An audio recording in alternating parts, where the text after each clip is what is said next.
சவுல் பின்னாடி அவங்களோட சந்ததி எங்கே கனெக்ட் ஆகிடுச்சு எஸ்தர் புஸ்தகத்தில், அதெல்லாம் நம்ம பார்த்தோம். அப்புறமேட்டு கடைசியாக நம்ம எங்கே வந்து முடித்தோன்னா 15வது அதிகாரத்தில் என்னன்னா, சவுல் வந்து அமலேக்கின் ராஜாக்கு கீழ்ப்படியாததுனால அவருடைய அந்த சில காரியங்கள் நடந்துச்சு நம்ம போட்டிருந்தோம், படித்தோம். யாருக்கா ஞாபகம் இருக்கா கீழ்ப்படியாததுனால என்ன நடந்துச்சுன்ட்டு? அமலேக்கு ராஜாவுக்கு சவுல் கீழ்ப்படியலை, நான் போன வாரம் சொன்னேன் அதோட சீக்வன்ஸ் என்ன ஆச்சு அப்படின்ட்டு. Right, okay. நம்ம இன்னைக்கு கூட நம்ம அடுத்த இதுக்கு போயிடலாம். சாப்டர் 16 இன்னைக்கு நம்ம ஸ்டார்ட் பண்ணுறது. சாமுவேல் 1ஆம் புஸ்தகத்தில் வந்து 3 பிரிவுகள் பிரிக்கலாம். முதல் இது சாமுவேல் தீர்க்கதரிசியா மாறுறாரு, 2வது சவுல் ராஜாவா வராரு, 3வது தாவீது ராஜாவா மாறுறாரு. இதுதான் கான்செப்டோட சீக்வன்ஸ். முதல் 7 அதிகாரம் யாரை பத்தி பேசுதுன்னா சாமுவேலும் அவரை பற்றின உயர்வும். அடுத்து 7லேருந்து 15 எதை பத்தி பேசுதுன்னா சவுலோட ராஜத்துவத்தை பேசுது. 31வது அதிகாரம் வரைக்கும் சவுலை பத்தி பின்னாடி வந்துகிட்டே இருப்பார். பெருசா ரோல் பிளே பண்ண மாட்டாரு, ஆனா புஸ்தகத்துக்கு பின்னாடி வந்துகிட்டே இருப்பார். அறிஞர்கள் என்ன சொல்றாங்கன்னா சவுல் ஆண்டது 40 வருஷம். ஆனா வேதத்துல என்ன போட்டிருக்குன்னா சவுல் 2 வருஷம் மட்டும்தான் ஆண்டதோட டீட்டெயில்ஸ் போட்டிருக்கு. ப்ராப்பரா ராஜாவா இருந்து மிச்ச நேரம் பூரா என்ன பண்ணியிருக்காரு, தாவீதை துரத்திக்கிட்டே இருக்காரு. 40 வருஷத்துல 2 வருஷம் மட்டும்தான் ராஜாவா தான் போக வேண்டிய போருக்கும் போக வேண்டிய கடவுளுக்கு செய்ய வேண்டிய காரியத்தையும் பண்ணியிருக்காரு. மிச்சம் 38 வருஷம் என்ன பண்ணியிருக்காருன்னா ஒரே ஆளை போட்டு துரத்திட்டே இருந்திருக்காரு. ஸோ இப்படி தன்னுடைய 38 வருடங்களை சவுல் வீணாக்கினார் நம்ம பார்க்குறோம். ஸோ அப்படி இருக்கும்போது அவர் பண்ண தப்பு நிமித்தம் என்ன பண்ணார்? முதல் தப்பு, கர்த்தர் என்ன பண்ணாரு, சாமுவேல் காத்திருக்க சொன்னாரு, ஆனா காத்திருக்காம என்ன பண்றாரு, பலியிட்டுருவாரு. 2வது ஆகாக் ராஜா அமலேக்கின் ராஜா என்ன பண்ணு கொன்று மிருக ஜீவன்லாம் என்ன பண்ணு எல்லாத்தையும் கொண்டுருவாரு, ஆனா என்ன பண்ணிடுவாரு, தப்பு வச்சிருவாரு. 3வது தப்பு தான் இன்னைக்குரிய பார்க்கணும். சவுல் என்ன பண்ணாரு? 3வது தப்பு, சூனியக்காரிட்ட போய் சூனியம் கேட்பார். இன்னைக்கு நம்ம பார்க்க போறோம், சூனியக்காரிட்ட வந்தாரு சாமுவேல். அது சாமுவேலா இல்ல பிசாசா? அறிஞர்கள் என்ன சொல்றாங்க, நம்ம எதை பின்பற்றணும், நம்மளுடைய முற்பிதாக்கள் என்ன நம்புனாங்க, இப்ப இருக்க ஸ்காலர்ஸ் என்ன நம்புறாங்க அப்படின்றத எல்லாத்தையும் நம்ம பார்ப்போம். ஸோ அப்படி இருக்கும்போது முதல்ல வந்து நம்ம இன்னைக்கு ஸ்டார்ட் பண்றது வந்து தாவீது ராஜாவா இருக்க போறாரு, ராஜாவா ஆக போறாரு. ஸோ யாராவது வாசிங்க 1 சாமுவேல் அதிகாரம் 16 வசனம் 1லேருந்து 6 வரைக்கும் வாசிங்க. ஸோ அதுக்கு முன்னாடி இன்னைக்கு நம்ம என்னென்ன டிஸ்கஸ் பண்ண போறோம்னு சொல்லிடுறேன். இன்னைக்கு நம்ம என்னென்ன டிஸ்கஸ் பண்ண போறோம்னா தாவீது வந்து ராஜாவா தேர்ந்தெடுக்கிறதுக்கு முன்னாடி அவரோட வாழ்க்கை எப்படி இருந்துச்சு, அங்கே நடந்த சம்பவங்கள் என்ன. நீங்க இப்ப ரீசெண்டா அந்த ஒரு பிரசங்கம் கேட்டுட்டே இருந்திருப்பீங்க. என்ன பிரசங்கம்னா தாவீதோட எழுதப்படாத வரலாறு, நிறைய பிரசங்கத்தை கேட்டுட்டே இருந்திருப்பீங்க. இப்போ ரீசெண்டா அவரை கேட்டிருக்கீங்களா அந்த பிரசங்க வரலாறு? தாவீதுக்கு வந்து அவங்க அப்பா வந்து அவங்க அம்மா இல்லாம வேற ஒரு பொண்ணு கூட இது பண்ணி அது மூலியமா தாவீது பிறந்தாரு. ஆனா அந்த வரலாறு உங்களுக்கு தெரியும் நினைக்கிறேன். தெரியாது? சரி, ஓகே, நான் அதையும் சொல்றேன், உண்மையான வரலாறையும் நீங்க நம்ம டிஸ்கஸ் பண்ணலாம். ஓகே, இதை நம்ம டிஸ்கஸ் பண்ண போறோம். 2வது கோலியாத் யாரு, அவர் எங்க இருந்து வராரு, அதை நம்ம பார்க்க போறோம். அடுத்தது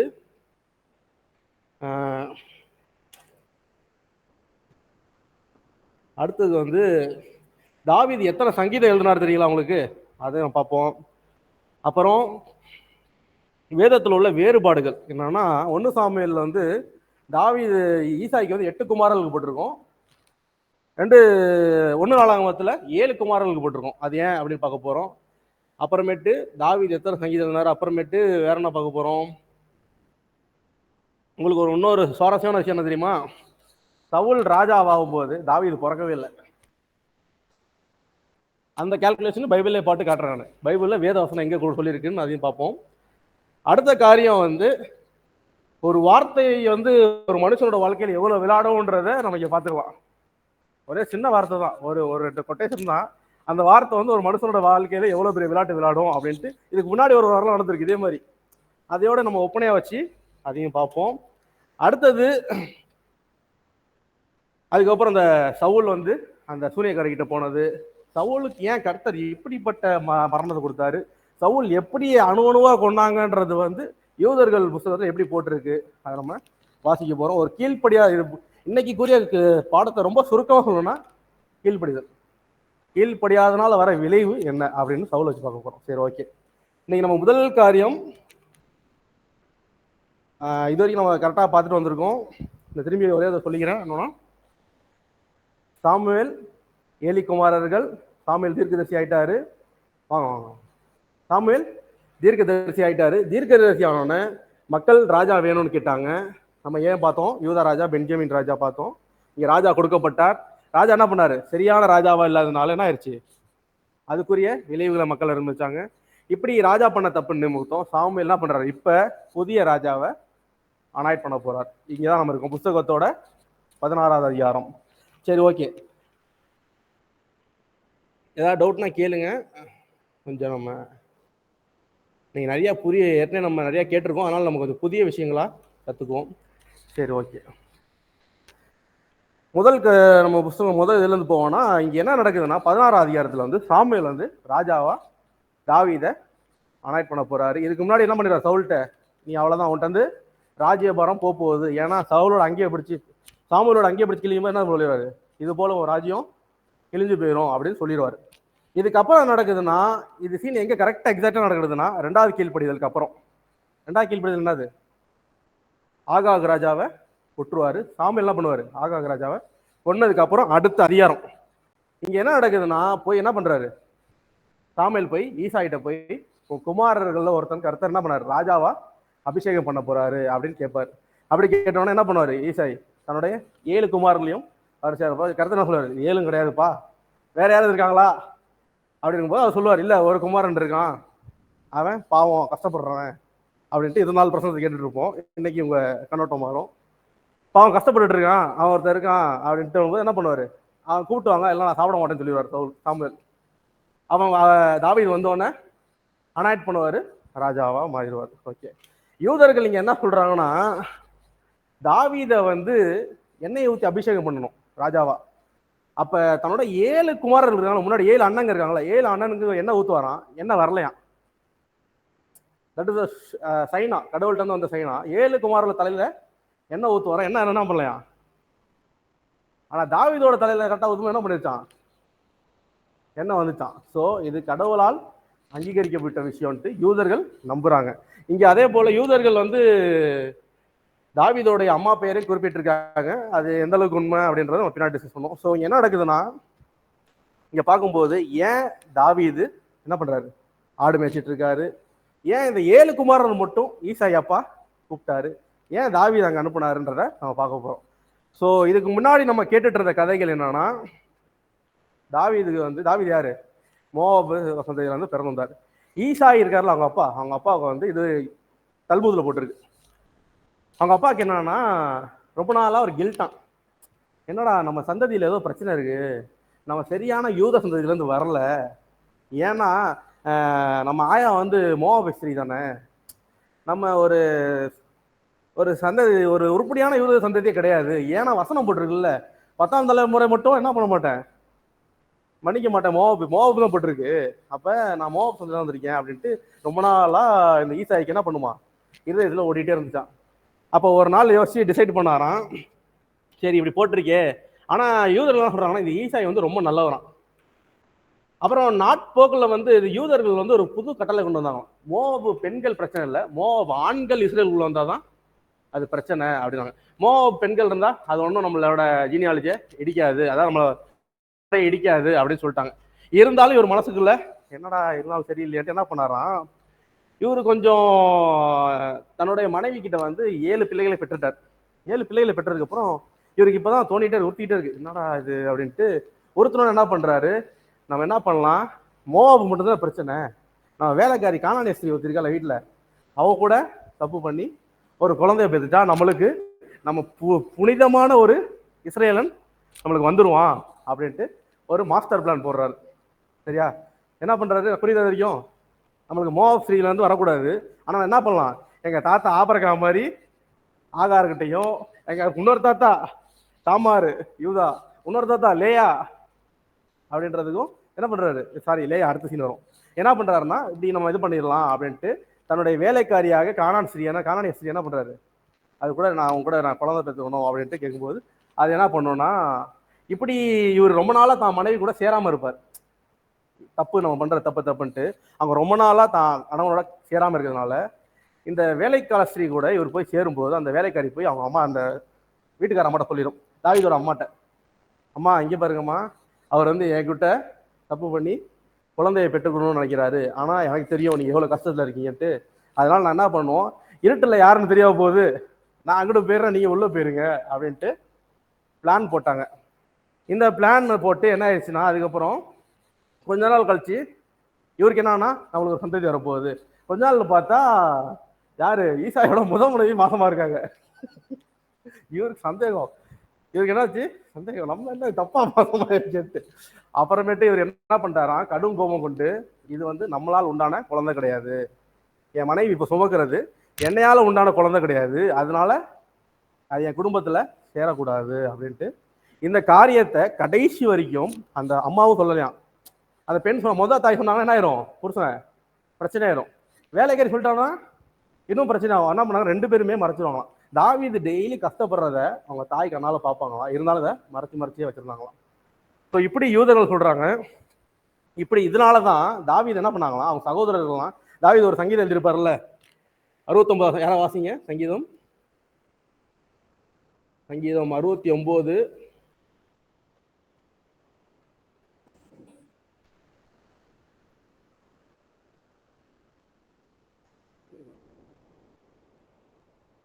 அறுபத்தொன்பது 18 நினைக்கிறேன், யாராவது வாசிச்சு பாருங்க. 8 69 8 8 9 வாசிங்க கொஞ்சம் ஃபாஸ்டா.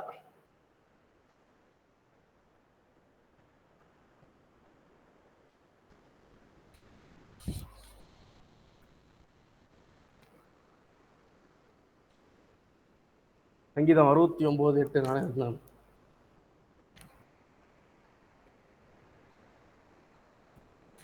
யாரும் ஆன்லைன்ல வாசிக்கிறதா வாசிங்க.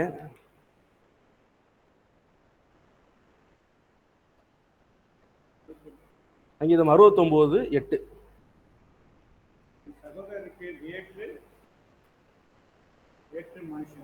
தாயின் பிள்ளைகளுக்கு அந்நியமாக. போதும், என் சகோதரர்களுக்கு நான் என்ன இருக்கேன், போதும், சகோதரர்களுக்கு எப்படி இருக்கேன், வேற்று மனுஷராகவும், என் தாய்க்கு நான், தாயின் பிள்ளைகளுக்கு நான் எப்படி இருக்கேன், அந்நியனுமா இருக்கேன் அப்படின்ட்டு சொல்றாரு. இது யூத ரபிகள் என்ன சொல்றாங்கன்னா, இதனாலதான் இப்ப என்ன அவங்க தம்பி அண்ணன் என்ன நினைப்பாங்க, நீ இது தப்பானதுல பிறந்து வந்த, நீ எப்பறம் எங்க அப்பாட என்ன பண்ண, சகோதரர்களுக்கு நான் வேற்றுதானும், என் தாயின் பிள்ளைகளுக்கு நான் என்ன இருக்கேன், அந்நியனாவும் இருக்கேன். ஏன் அந்த 7 குமாரனும் எங்க இருக்காங்க, நல்ல வீட்டுல இருக்காங்க, ஆனா ஒரு குமாரன் மட்டும் ஆடு மேய்ச்சிட்டு இருக்கான் அப்படின்ட்டு யூத ரபிகள் சொல்றாங்க.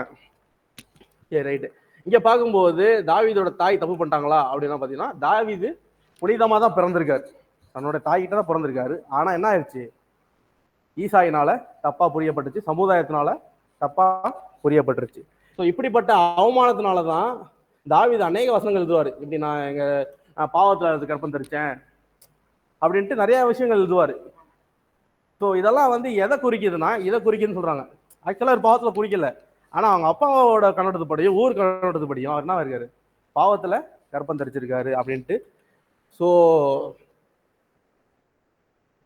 இதனாலதான் இவர் என்ன பண்ணிருக்காரு, தன்னுடைய கடைசி குமாரன் அனுப்பியிருக்காரு, அங்க விட்டுருக்காரு. எனக்கு 7 குமாரன் தான் அப்படிங்கும்போது கடைசியா இருக்க குமாரன் அவர் என்ன பண்ணல, நினைவிலே வச்சுக்கல. கரெக்டா, நினைவிலே வச்சுக்கல. இதனாலதான் தாவீது எப்படி இருந்தாராம், ஏழ்மை எளியவரா இருந்தாரு, ரொம்ப தள்ளப்பட்டிருந்தாரு அப்படின்ற ஒரு புரிதல் இருக்கு. இது யாரால் சொல்லப்பட்டுச்சுன்னா, 400ஆம் நூற்றாண்டுல ஒரு யூத ரபியால் சொல்லப்பட்டது. அந்த ரபி என்ன சொல்றாருன்னா, இந்த தாவீதோட அம்மா பெயர் என்ன சொல்றாருன்னா நிட்சாவேட் சொல்றாரு. NITVAZAVET நிட்சாவேட் அப்படின்ட்டு பெயர் சொல்றாரு. முழு பேர் வாயில வர மாட்டேங்குது, நான் வாட்ஸ்அப்ல அனுப்பி சொல்றேன். ஸோ அப்படி சொல்றாரு அவன், ஓகேவா. இது வந்து யூத ரபி சொல்றாங்க. யூத ரபி சொல்றது எல்லாமே நம்ம ஏத்துக்க முடியுமா அப்படின்னா தேவையில்லை. கரெக்டு தானே. அண்ணன் திருச்சியில தான் இருக்காரு, திருச்சியிலே வந்து அண்ணன் நல்ல நெய் பிஸ்கெட் எங்கன்னா கிடைக்கும் தெரியாது, நிறைய பேருக்கு தெரியாது. நான் உள்ளூர்காரன் தான், ஆனா உள்ளூரை பத்தி இந்தியாவில் எல்லா இடத்துக்கும் போயிருக்கீங்களா பிரதர்? இந்தியா எல்லா இடத்துக்கும் போயிருக்கோம், போனது இல்லை. ஆனா இந்தியாவில வந்து ஏதாவது ஃபாரின் வந்து பிரதர் இந்தியா அப்படி இருக்குன்னு கேட்டீங்கன்னா எப்படி சொல்லுவீங்க, இந்தியா சூப்பரா இருக்கும், அழகா இருக்கும் அப்படின்னு சொல்லுவீங்க. ஸோ நம்மளுக்கு எல்லாம் தெரியாது, நான் சொல்றது எல்லாமே கரெக்டா இருக்கணும்ட்டு அவசியமும் கிடையாது. ஸோ அப்படி இருக்கும்போது இது வந்து முதல் வியூ. இது வந்து அப்படியே சீரியஸா எடுத்துக்காதீங்க. இதை வந்து நம்ம எப்படி எடுத்துக்கலாம்னா, இது பாதி பேர் நம்புறாங்க, இது கொஞ்சம் பேர் நம்புறாங்க. ஆனா இன்னொரு கண்ணோட்டமும் இருக்கு. இது பைபிள் ஸ்டடின்றதுனால உங்களுக்கு இதை சொல்றேன். பிரசங்கம்னா கர்த்தால் ஏவப்பட்டு நான் பாட்டு சொல்லிட்டு போயிடுவேன். இது வந்து பைபிள் ஸ்டடி, அதனால நீங்க ரெண்டுத்தையும் கத்துக்கங்க. முதல் வியூ வந்து இந்த வியூ. ரெண்டாவது வியூ அப்படின்றது என்னன்னா, நம்ம ரொம்ப நாளா கேட்டுருக்கோம் ஒரு பிரசங்கம், தாவீது கஷ்டப்படுறாரு, ஆடு மேய்க்கிறாரு, ஏழை பாவம். உண்மை என்னன்னா, தாவீது வந்து ஒரு நல்ல பணக்காரன். இது வரைக்கும் நம்ம இப்படி தானே பிரசங்கம் கேட்டிருப்போம். இந்த புது ஒரு கதை இப்போ சொன்னால, இந்த கதைகள் நிறைய பேரால் நம்பப்படுது. இது தப்பு, உங்க ஜெபம் பண்ணுங்க. ஏன்னா சில வசனங்கள் வந்து அதுக்கு ப்ரூஃப் காட்டுது, அதனால மேபி இருக்கலாம். அப்புறம் ரெண்டாவது வியூ என்னன்னா, முதல் வியூ வந்து இப்போ சொன்னேன். ரெண்டாவது வியூ என்னன்னா, தாவீது நீங்க நினைக்கிற மாதிரி கஷ்டப்படுறவர் கிடையாது. அவர் ஆடு மேய்க்கிறவர் தான். ஆனா அவர் மேய்ச்ச ஆடு எப்படிப்பட்ட ஆடுன்றதும், அவர் எந்த ஊர்ல வாழ்ந்தாருன்றதும், அவங்க அப்பா யாருன்றதும், அவங்க தாத்தா யாருன்றதையும் கொஞ்சம் அனலைஸ் பண்ணி பார்த்தீங்கன்னா, தாவீது ஒரு சாதாரணமான ஆளே கிடையாது. தாவீதோட தாத்தா முப்பாட்டன் யாரு? போவாஸ். போவாஸ் எப்படிப்பட்ட பணக்காரன் அப்பே? அவருக்கு ஏற்கனவே எக்ஸ்ட்ரா வேற என்ன பண்ணுச்சு? இடம் இருந்துச்சு. அது இல்லாம ரூத்தை கட்டினதுனால இன்னும் இடம் சேர இருந்துச்சு. ஸோ போவாஸுக்கும் தாவீதுக்கும் ரொம்ப டிஃபரன்ஸ் இல்லை. தாத்தாவோட தாத்தா, அவ்வளவுதான். பெருசா என்ன இருக்காது, சொத்து ஒன்றும் அழிஞ்சிருக்காது. அப்ப இருக்கவங்க ஒன்றும் சொத்தை விச்சுட்டு இப்ப இருக்க மாதிரி விற்கலாம் மாட்டாங்க. சொத்து இருக்க என்ன பண்ணுவோம்? அப்படி பார்க்கும்போது தாவீது என்னது, அவரு நல்ல பல நிலங்களுக்கு சொந்தக்காரரு. ரெண்டாவது, அவர் மேய்க்கிற ஆடு ஏதோ சொன்னாங்க, அதை பத்தி அதுல எனக்கு பெருசா உடன்பாடு இல்லை. நொக்கோடு, அதுல எனக்கு பெருசா உடன்பாடு இல்லை. ஏன்னா வசனம் என்ன சொல்லுதுன்னா, 1 சாமுவேல் 16 அவங்க அண்ணன் கேட்பான், நீ மேய்க்கிறதே கொஞ்சம் ஆடுதான், அதை எங்கடா விட்டு வந்து கேட்பான். ஏன்னா கோலியாத்து வந்து நின்றுட்டு இருப்பான். இவர் கேட்டுட்டு இருப்பாரு, கோலியாத்து நான் அடிச்சா எனக்கு என்ன தருவாங்க அப்படின்னு கேட்டு இருப்பாரு. அவங்க அண்ணன் திட்டுவான், நீ மேய்க்கிறதே கொஞ்சம் ஆடுதான், போய் ஆடப்படுறான் அப்படின்னு. ஸோ அது சில விஷயங்கள் கான்ட்ராடிக்ட் ஆகும். மேபி என்ன சொல்றாங்கன்னா, நிறைய பேர் என்ன சொல்றாங்கன்னா, அது ஒரு நல்ல விலை உயர்ந்த ஆடு தான் அவர் மேய்க்கிறாரு அப்படின்னு.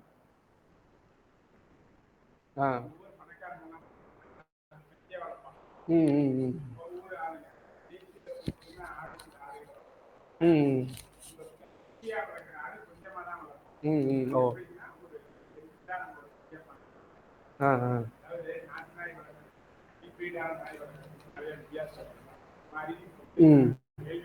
ஆமா இருக்குது. இது இது இது எல்லா தல்முது அப்படிதான் போட்டிருக்கு.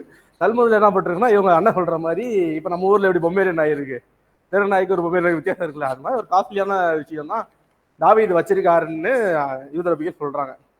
அப்படி பார்க்கும்போது போவாஸோட நிலங்களும் சேர்க்கப்பட்ட நிலங்களும் பின்னாடி பார்த்தீங்கன்னா, தாவீது வந்து பெருசா கஷ்டப்படுறவரே கிடையாது. ரெண்டாவது விஷயம், இங்க அப்பா தாவீது ஏன் மறந்தாரு அப்படின்னு பார்த்தீங்கன்னா, அண்ணனுங்களுக்குலாம் 30 வயசு ஆயிடுச்சு. ஏற்கனவே சொல்லி பிரசங்கம் பண்ணிருக்கீங்க, ஞாபகம் இருக்கா? இயேசு வந்து ஏன் வந்து யோவான்ட்ட இதோ உன் தாய் அப்படின்னு சொன்னாரு அப்படின்னு நான் ஏற்கனவே சொல்லியிருக்கேன். ஏன்னா இயேசுவோட தம்பிங்களுக்கு இன்னும் 30 வயசு ஆகல. அவனால என்ன பண்ணாது, பையனா போக முடியாது. அதனால யோவான் 30 வயசு ஆயிட்ட இதோ உன் தாய் கொடுத்தாரு. அதே தான் இங்கேயும். இங்க தாவீது என்ன வயசு? 15ல இருந்து ஒரு 16 வயசு. அதனால என்ன ஆயிடுச்சு, 30 வயசுல இருக்க அண்ணன்கள் மட்டும்தான். அண்ணா என்ன பண்ணாரு புரிஞ்சா, தன்னோட 7 குமாரர்களை கூப்பிட்டாரு. அவங்க எல்லாருக்கும் 30 வயசு மேல. தாவீதுக்கு 15 வயசு 16 வயசு தான். யூதர்கள் முறைமைப்படி 30 வயசு ஆனாதான் நீங்க ஒரு முழுமையான ஆண். உன்னை ராஜாவா அனாய்ட் பண்ணா நீ தகுதி இல்லை அதுக்கு. ஏன்னா உன் வயசு என்னது, கம்மி. இது ரெண்டாவது வியூ. இதையும் யோசிங்க, இதையும் அப்படியே பிரம்மாண்டமா எடுத்துக்காதீங்க, ஓகேவா? அதனால என்ன பண்ணல, ஈசாய் தன்னுடைய குமாரனை கூப்பிடல. இன்னொரு விஷயம் என்ன சொல்லுவாங்கன்னா, அவனுடைய முடி வந்து சகப்பு கலர் இருந்துச்சு, அவன் மேனி வெண்மையா இருந்துச்சு. சில பேர் வந்து ஏதோமியர்களை வந்து ரெஃபரன்ஸ் பண்ற மாதிரி இருக்கு. ஏன்னா அந்த ஒரு கதை படிச்சவங்களும் முன்னாடி நான் தாய் வந்து, அப்ப இவங்க அண்ணன் என்ன நினைச்சிட்டானா, இவன் வந்து இந்த காணியில ஏதோமியருக்கு பிறந்தவன் போல் இருக்கிறா, இவன் நம்மள மாதிரி இல்லை பாரு, இவன் மண்டை பாரு சகப்பு கலர்ல இருக்கு, நம்மளா இப்படி இருக்க பாரு, வெள்ளையா இருக்க பாரு அப்படி என்ன பண்ணலாம், ரொம்ப தாவீதை இது பண்ணுவாங்க அப்படின்ட்டு. அதுல இங்க என்ன சொல்றாங்கன்னா, அண்ணன் 30 வயசு, தம்பி 15 வயசு. அந்த வயசுக்கு வித்தியாசம் இருக்குல்ல. இப்போ நான் 30 வயசுல தாடி வச்சுட்டு இருக்கேன், சாலம் போறான், என்ன எப்படி இருக்கான், பல இருக்கானா, முடி நல்லா கருகருன்னு இருக்கா. அப்ப அந்த வித்தியாசத்துல மேபி அப்படி சொல்லியிருக்கலாம் அப்படின்னு சொல்றாங்க. ஸோ அப்படி பார்க்கும்போது தாவீதுக்கு 30 வயசு ஆகாதனால தான் அவங்க அப்பா கூப்பிடல. ரெண்டாவது, அவரை குடும்பத்துல யாரும் அந்த அளவுக்கு மட்டமா நடத்தல அப்படின்ட்டு சொல்றாங்க. அப்படி பார்க்கும்போது இதை நான் ஏதாச்சும் சொல்றேன்னா, 30 வயசுல ஆனதுக்கு அப்புறம் நீங்க இப்படி முன்னாடி நடந்துருச்சு வச்சுங்களேன், முன்னாடி அவங்க அம்மாவுக்கும் அவங்க அப்பாவுக்கும் இப்படி தவறான காரியம் நடந்துச்சுன்னா பின்னாடி ஒண்ணா இருக்க மாட்டாங்கல்ல, அதானே உண்மைதானே? முன்னாடி அம்மா அப்பாவும் ஒரு என் மனைவி இப்படி தப்பு பண்ணிட்டாங்க அப்படின்னா நீங்க திரும்பி உங்களால அப்படி இருக்க முடியுமா? முடியாதுல்ல. ஆனா பின்னாடி வசனம் என்ன போட்டிருக்குன்னா, அப்படியே வாசிங்க.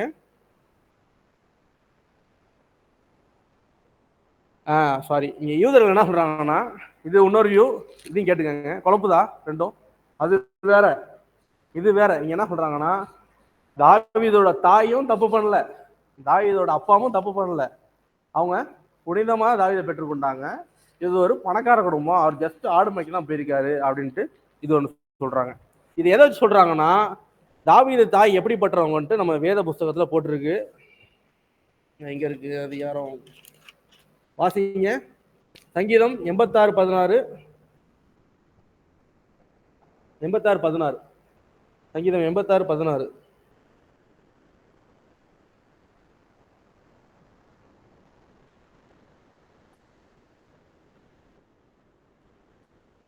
எதுவும் இல்லை, ரெண்டு ரெண்டு எனக்கு இறங்கும்.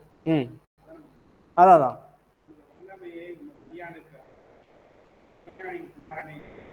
எதுவும் இல்லை. உங்க அடியாளின் என்ன சொல்றாரு இங்க, அடியாளுடைய குமாரன் அப்படின்னா அவங்க அம்மா என்ன பண்றாங்க, யெகோவா தேவனுக்கு அடியாளா இருக்காங்க, அப்படின்னா சேவகனா இருக்காங்க, சேவகியா இருக்காங்க. ஸோ அப்படி இருக்கும்போது இங்க என்ன சொல்றாங்கன்னா, அவங்க என்ன பண்ணிருக்காங்கன்னா, சரி ஒரு என்ன பண்ணிருக்காங்க, யெகோவா தேவனுக்கு சேவை செய்கிற அதே தான் அதிகாரம் 116:6 சொல்லுது அடியாளுக்கு அப்படின்ட்டு. ஸோ இந்த ரெண்டு வசனம் என்ன சொல்லுதுன்னா, அவங்க என்ன பண்றாங்கன்னா, ஒரு கர்த்தரை பற்றின அதிக பயமுள்ள ஒரு ஸ்திரீயா தெரியுறாங்க. ஸோ ரெண்டாவது விஷயம், இவங்க ரெண்டு பேரும் எங்க ஒன்னா இருக்காங்க,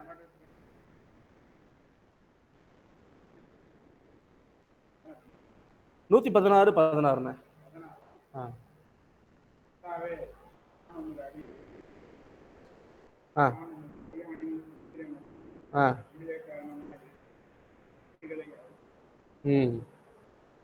ஸோ இங்கேயும் என்ன போட்டிருக்கு,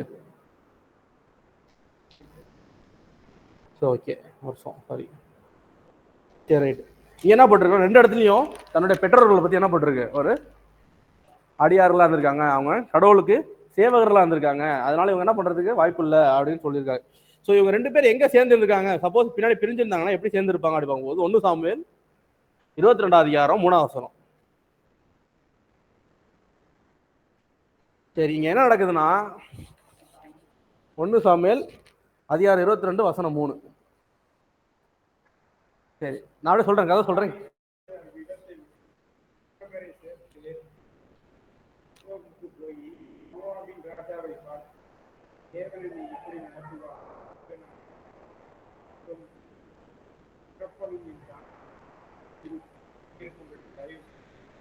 போதும். என்னன்னா, இங்க தங்களுடைய தகப்பனின் தாய் என்ன பண்றாங்க, ஒன்னாதான் இருக்காங்க.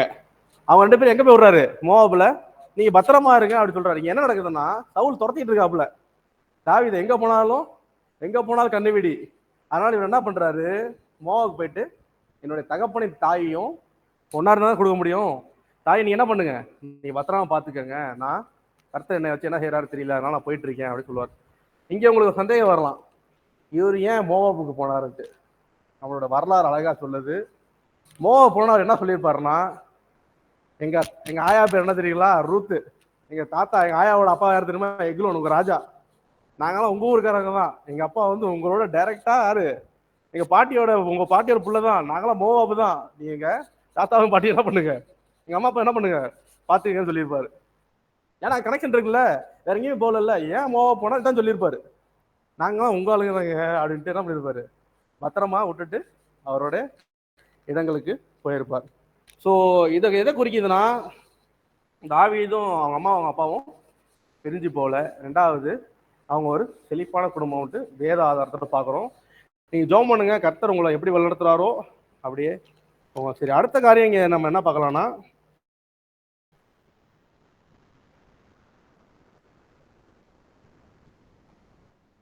இன்னொன்று இருக்கு, பட் நம்ம நெக்ஸ்ட் போயிடலாம். இது வந்து இது என்ன சொல்றாங்கன்னா, இது சொல்றேன், ஜஸ்ட் ஆட் பண்ணிக்கங்க. தாவீது எந்த அளவுக்கு பணக்காரன்னா, 2 சாமுவேல் அதிகாரம் 17 வந்து தாவீது அவங்க அண்ணங்களாம் என்ன பண்ணுவாங்கன்னா போருக்கு நின்றுட்டு இருப்பாங்க. கோலியாத் வந்து கத்திட்டு இருப்பான், உங்கள் தேவர்களை நீங்க என்ன பண்ணுங்க, எல்லாம் தோத்து போயிட்டீங்களா அப்படின்னு கத்திட்டு இருப்பாரு. அப்ப என்ன பண்ணுவார் தாவீது, மிலிட்ரியில இருக்காருல அண்ணன்களுக்கு சாப்பாடு கொண்டு போவார். ஸோ அவங்க என்ன சொல்றாங்கன்னா, எல்லாராலையும் மிலிட்ரிக்குள்ள போய் சாப்பாடு கொடுக்க முடியாது, அஃபிஷியலாக ஒரு ரிச்சா இருக்கவனால தான், ஒரு ஊர்ல ஒரு நல்ல வெல்த்தா இருக்கவங்க மட்டும்தான் ஒரு மிலிட்ரியில இருக்கவனுக்கு போய் சாப்பாடு கொடுக்க முடியும் அப்படின்னு சொல்றாங்க. ஸோ அதன் அடிப்படையில் பார்க்கும்போது தாவீது அவங்க குடும்பம் வந்து நல்ல ஒரு வெல்த்தியான ஃபேமிலின்னு கிளைம் பண்றாங்க. சரி, ஓகே. இரண்டாவது விஷயம் நம்ம என்ன நோட் பண்ணலாம்னா, வசனம் 1 சாமுவேல் 17:10 வாசிச்சீங்கன்னா, ஈசாய்க்கு 8 குமாரர்கள். 1 சாமுவேல் 17 அதிகாரம் 10 வசனம். ஃபாஸ்டா வாசிச்சீங்கன்னா டக்கு டக்குன்னு அடுத்த கிளாஸ் போயிடலாம். நம்ம அடுத்த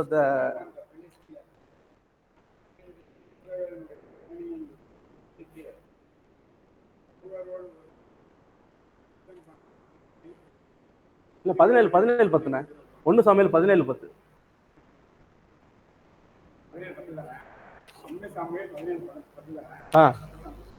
அதுல எனக்கு அந்த ஒருவரோடு யுத்தம் பண்ண ஒருவனை 16:10 பாருங்க. 16:10. 16:10 தான். இப்படி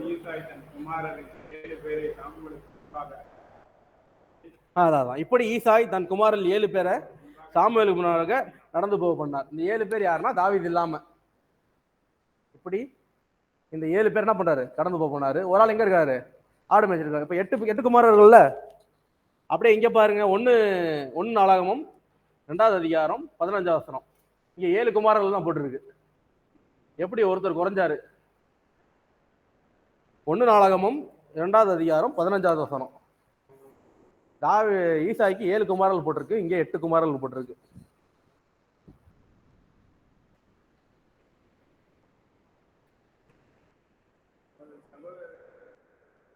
அதான்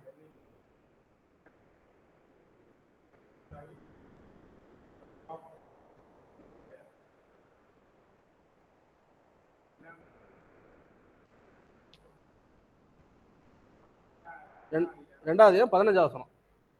14-15 போடுங்க. அந்த 7 பேரோட பெயர் போட்டிருக்கும்.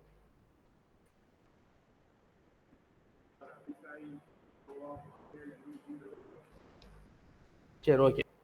அதுல நான் கொஞ்சம் வீட்டுல போய் வாசிச்சு பாருங்க. 1 நாளாகவும் எழுதியா வச்சுக்கோங்க. 1 நாளாகவும் 2வது அதிகாரம் 14-15 இல்ல 13-14-15 சேர்த்து வாசிச்சு பாருங்க. அதுல ஈசாய்க்கு 7 குமாரர்கள் போட்டிருக்கோம். இருக்கானே? சரி, ரைட்டு. ஏன் எப்படி இங்க 8 குமாரர்கள் இங்க 7 குமாரர்கள் ஆனாங்க?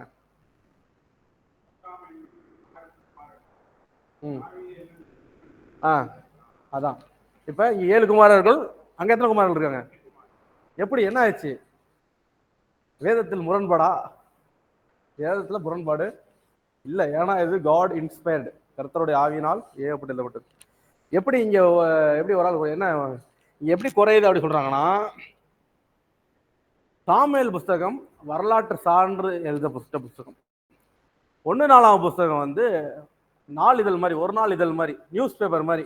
எல்லா வரலாறும் எல்லாமே எழுதியிருப்பாங்களா அப்படின்னு பார்த்தீங்கன்னா, சிலதை முக்கியமானது மட்டும் டச் பண்ணிட்டு போவாங்க. அப்படி பார்க்கும்போது இங்கே ஏன் அப்படி 7 போட்டிருக்காங்க அப்படி பார்த்தீங்கன்னா, 1 நாளாகம் எழுதும் போது அவங்க எதெல்லாம் விடுவாங்கன்னா, ஒரு சக்சஸ்ஃபுல் இல்லாத ஒரு ஆளை எழுத மாட்டாங்க. ஒருத்தர் இருக்கான், அவனுக்கு பிள்ளையே இல்லை, அவனை போய் என்ன எழுதி போடணும்? ஏன்னா பின்னாடி என்ன பண்ண போறது இல்லை, அவன் பிள்ளை அதுக்கப்புறம் வந்து எங்கேயும் வந்து கனெக்டே ஆகாது. அதனால அவன் பேர் எழுதுறதுல ஒன்றும் புண்ணியம் இல்லை. 2வது என்ன சொல்றாங்கன்னா, அவன் தன்னுடைய இளமை பிராயத்திலே சாமுவேல் அனாய்ட் பண்ணார்ல, அதுக்கப்புறமே இறந்துருப்பாரு அப்படின்னு சொல்றாங்க. 3வது என்ன சொல்றாங்கன்னா, அவனுக்கு குழந்தை இல்லாம அவன் இறந்து போயிருப்பான். அதுக்கப்புறம் அடுத்தது என்னன்னா, இது அவன் மேல குமாரர்கள் ஒரு ஆள், அந்த 7 பேர்ல ஒரு ஆள், நம்ம குமாரன்ல 8 குமாரன் இருக்காங்களா, அது ஒருத்தன். சில யூதர்கள் என்ன சொல்றாங்களா, அந்த நான் சொன்னல இந்த விதம் சொன்னேன்ல, தாவீதை மட்டமா பார்த்தாங்கன்ட்டு. அவங்க என்ன சொல்றாங்கன்னா, இவன் தாவீதை ரொம்ப மட்டமா ட்ரீட் பண்ணா, கடவுளுக்கே கோவம் வர அளவுக்கு அவன் என்ன பண்ணான், தாவீதை நடத்தினா, அதான் கடவுள் அடிச்சு போட்டாரு அப்படின்ட்டு சொல்றாங்க. அதாவது இந்த நான் சொன்னேன்ல இந்த வியூ இருக்கவங்க, அந்த தப்பான தொடர்பாக சொல்ல அந்த வியூல இருக்கவங்க. ஸோ இப்படி 4 காரியம் சொல்றாங்க. என்னன்னா, குழந்தை இல்லாம இறந்து போனவன பேர் வராது. 2வது பண்ணியிருப்பான், இளமை பிராயத்தில் இறந்து போயிருப்பான். 2வது இது ஒரு ஜட்ஜ்மெண்டா இருக்கலாம் அப்படின்னு சொல்றாங்க. அப்புறம் 3வது சாமுவேல் புஸ்தகம் வரலாற்று அடிப்படையில் எழுதப்பட்டது. 1 நாளாகவும் 2 நாளாகவும் எப்படி எழுதப்பட்டது, செய்தி இதழ் மாதிரி முக்கியமான விஷயம் மட்டும்தான். இப்போ வந்து கொலையாளி கொலை பண்றவன், அதுக்கு தம்பி 4 பேர் சப்போர்ட், பக்கத்து வீட்டுக்காரன் பேர் எழுத தேவையில்லை, கடைசியாக ஒருத்தன் சப்போர்ட்டே இல்லை, அவன் எழுத தேவையில்லை. ஸோ அப்படிதான் 1 நாளாக புஸ்தகம் எழுதப்பட்டது. அந்த செய்தி இதழ் மாதிரி ஒரு காரியங்களும் இது எழுதப்பட்டிருக்கும். சரி, ரைட்டு. 4வது காரியம், நம்ம அடுத்த டாபிக் வந்துடும். தாவீது எத்தனை சங்கீதம் எழுதுனா தெரியுமா? யாருக்கா தெரியுமா? எத்தனை?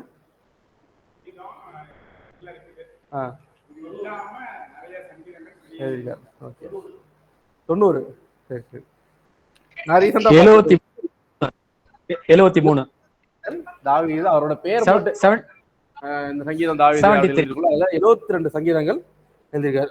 தாவீதுன்ற பேருக்கு பொருள் என்னன்னா, என் இருதயத்துக்கு ஏற்றவன், the beloved, God so loved the world so he gave his the only begotten சொன்ன மாதிரி, இந்த belovedனா ரொம்ப அதிகமா இருதயத்துக்கு ஏற்றவர்னு பேரே அவங்க அப்பா அப்படிதான் வச்சிருக்காரு.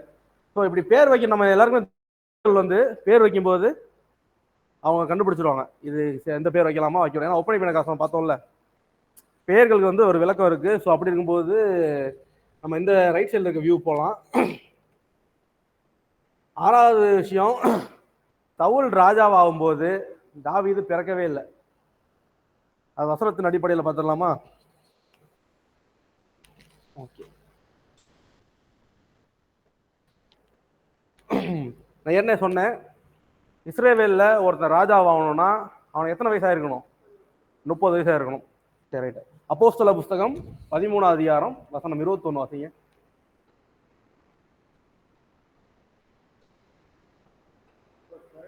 அப்போஸ்தல புஸ்தகம் அதிகாரம் 13 வசனம் 21.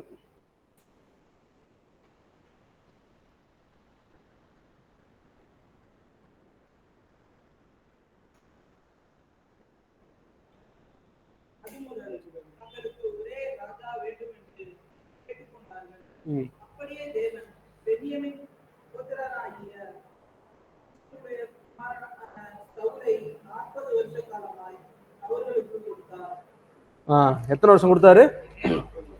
30 வயசுல ராஜாவா இருந்தாருன்னா, 40 வருஷம் ஆண்டு இருந்தாருன்னா எத்தனை வருஷம் உயிரோட வந்திருப்பாரு? வெளியில கணக்கெல்லாம் போட வேணாம், இதை மட்டும் கணக்கு போடுங்க. 70 வயசு வரைக்கும் உயிரோட வந்திருப்பார். Okay, right. அவர் 2 சாமுவேல் 5ஆம் அதிகாரம் 4ஆம் வசனம் வாசிங்க. 2 சாமுவேல் 5ஆம் அதிகாரம் 4ஆம் வசனம்.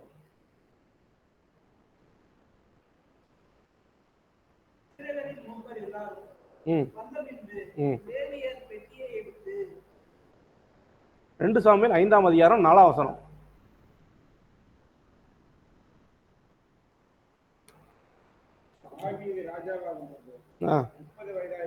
தாவீது ராஜாவும்போது வயசு என்னது? 30 வயசுல ராஜாவா இருக்காரு. ஸோ சவுல் எந்த வயசுல இறந்த எது வரைக்கும் பண்ணாரு? 70. ஓகே. சவுல் எத்தனை வருஷம் ஆண்டாரு?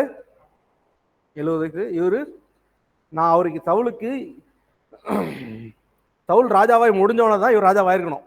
கரெக்டு தானே? ஒரு ராஜாவும் இன்னொரு ராஜா ஆக முடியாது. அப்ப இவருக்கு 70 வயசு இருக்கும்போது தாவீதுக்கு எத்தனை வயசு? 30 வயசு இருக்கும்ல, வேதத்துல வாசி 30 வயசு தான்.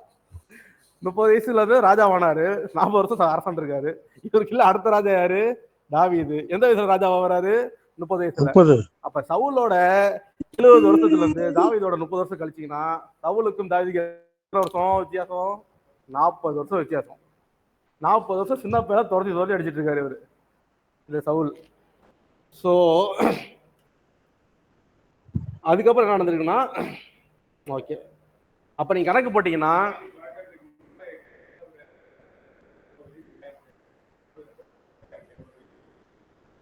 தாவீதுக்கு. ஆமா, அவர் பிறக்கிறதுக்கு முன்னாடி சவுலுக்கு கொஞ்சம் குறைஞ்சது. கரெக்ட்.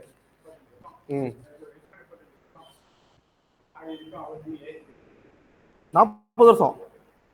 ஏன் சொல்றேன்னா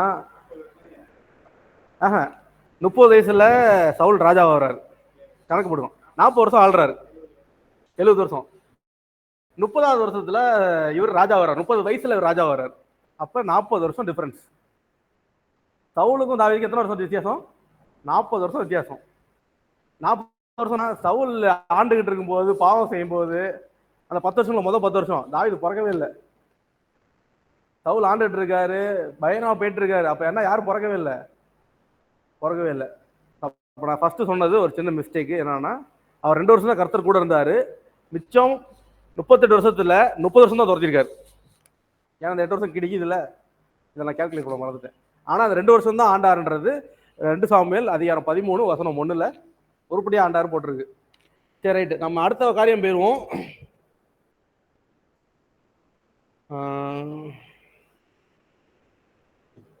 ஓகே,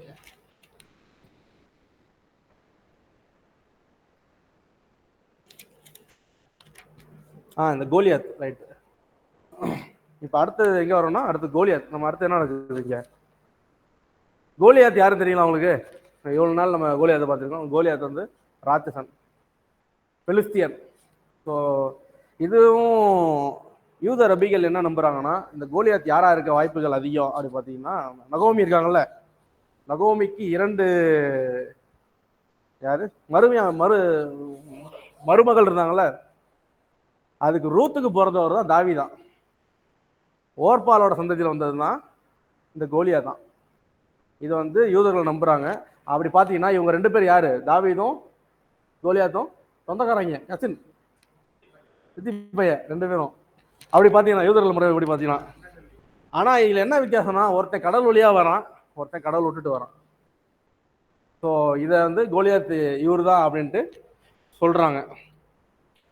கடைசி நம்ம அடுத்த காரியம் என்ன பார்க்கலாம்னா, என்ன சொன்னேன், ஒரு வார்த்தையோட முக்கியத்துவம். எதுவும் இல்லை, ஒரு 4 பொம்பளை சேர்ந்து ஒரு வார்த்தை கொளுத்தி போட்டுருச்சு, அவ்வளவுதான். மனுஷன் வாழ்க்கையை இழந்துட்டாரு. இப்படி பண்ணிட்டியாப்பான்ற மாதிரி. இவங்க என்ன பண்றாங்கன்னா, தாவீது கோலியாத்தை கொண்டு வந்துருவார். அதுக்கப்புறம் அந்த சவுல் என்ன பண்றாரு, அவனை தாவீதை படைத்தளபதி நல்லா தான் போயிட்டு இருக்கு. அப்புறம் போக அடுத்த ஒரு போருக்கு போவாரு. தாவீது என்ன பண்ணிடுவாரு, ஜெயிச்சுட்டு வந்துடுவாரு. அப்ப இந்த ஊர்ல இருக்க 4 கிளவி இருக்கும்ல, சும்மா இல்லாம தாவீது நல்லா கொண்டாப்பா, வெறி கொண்டு சொல்லியிருந்தா பிரச்சனை இல்லை. தாவீது கொண்டது 1000, இது சவுல் கொண்டது 1000, தாவீது கொண்டது 16,000 கொளுத்தி போட்டு போயிருச்சுங்க. அவங்க பண்ண ஒரே ஒரு வார்த்தை தான், வேற எதுவும் பெருசாலாம் பண்ணல, ஒரே ஒரு அந்த பிரேஸ் தான்.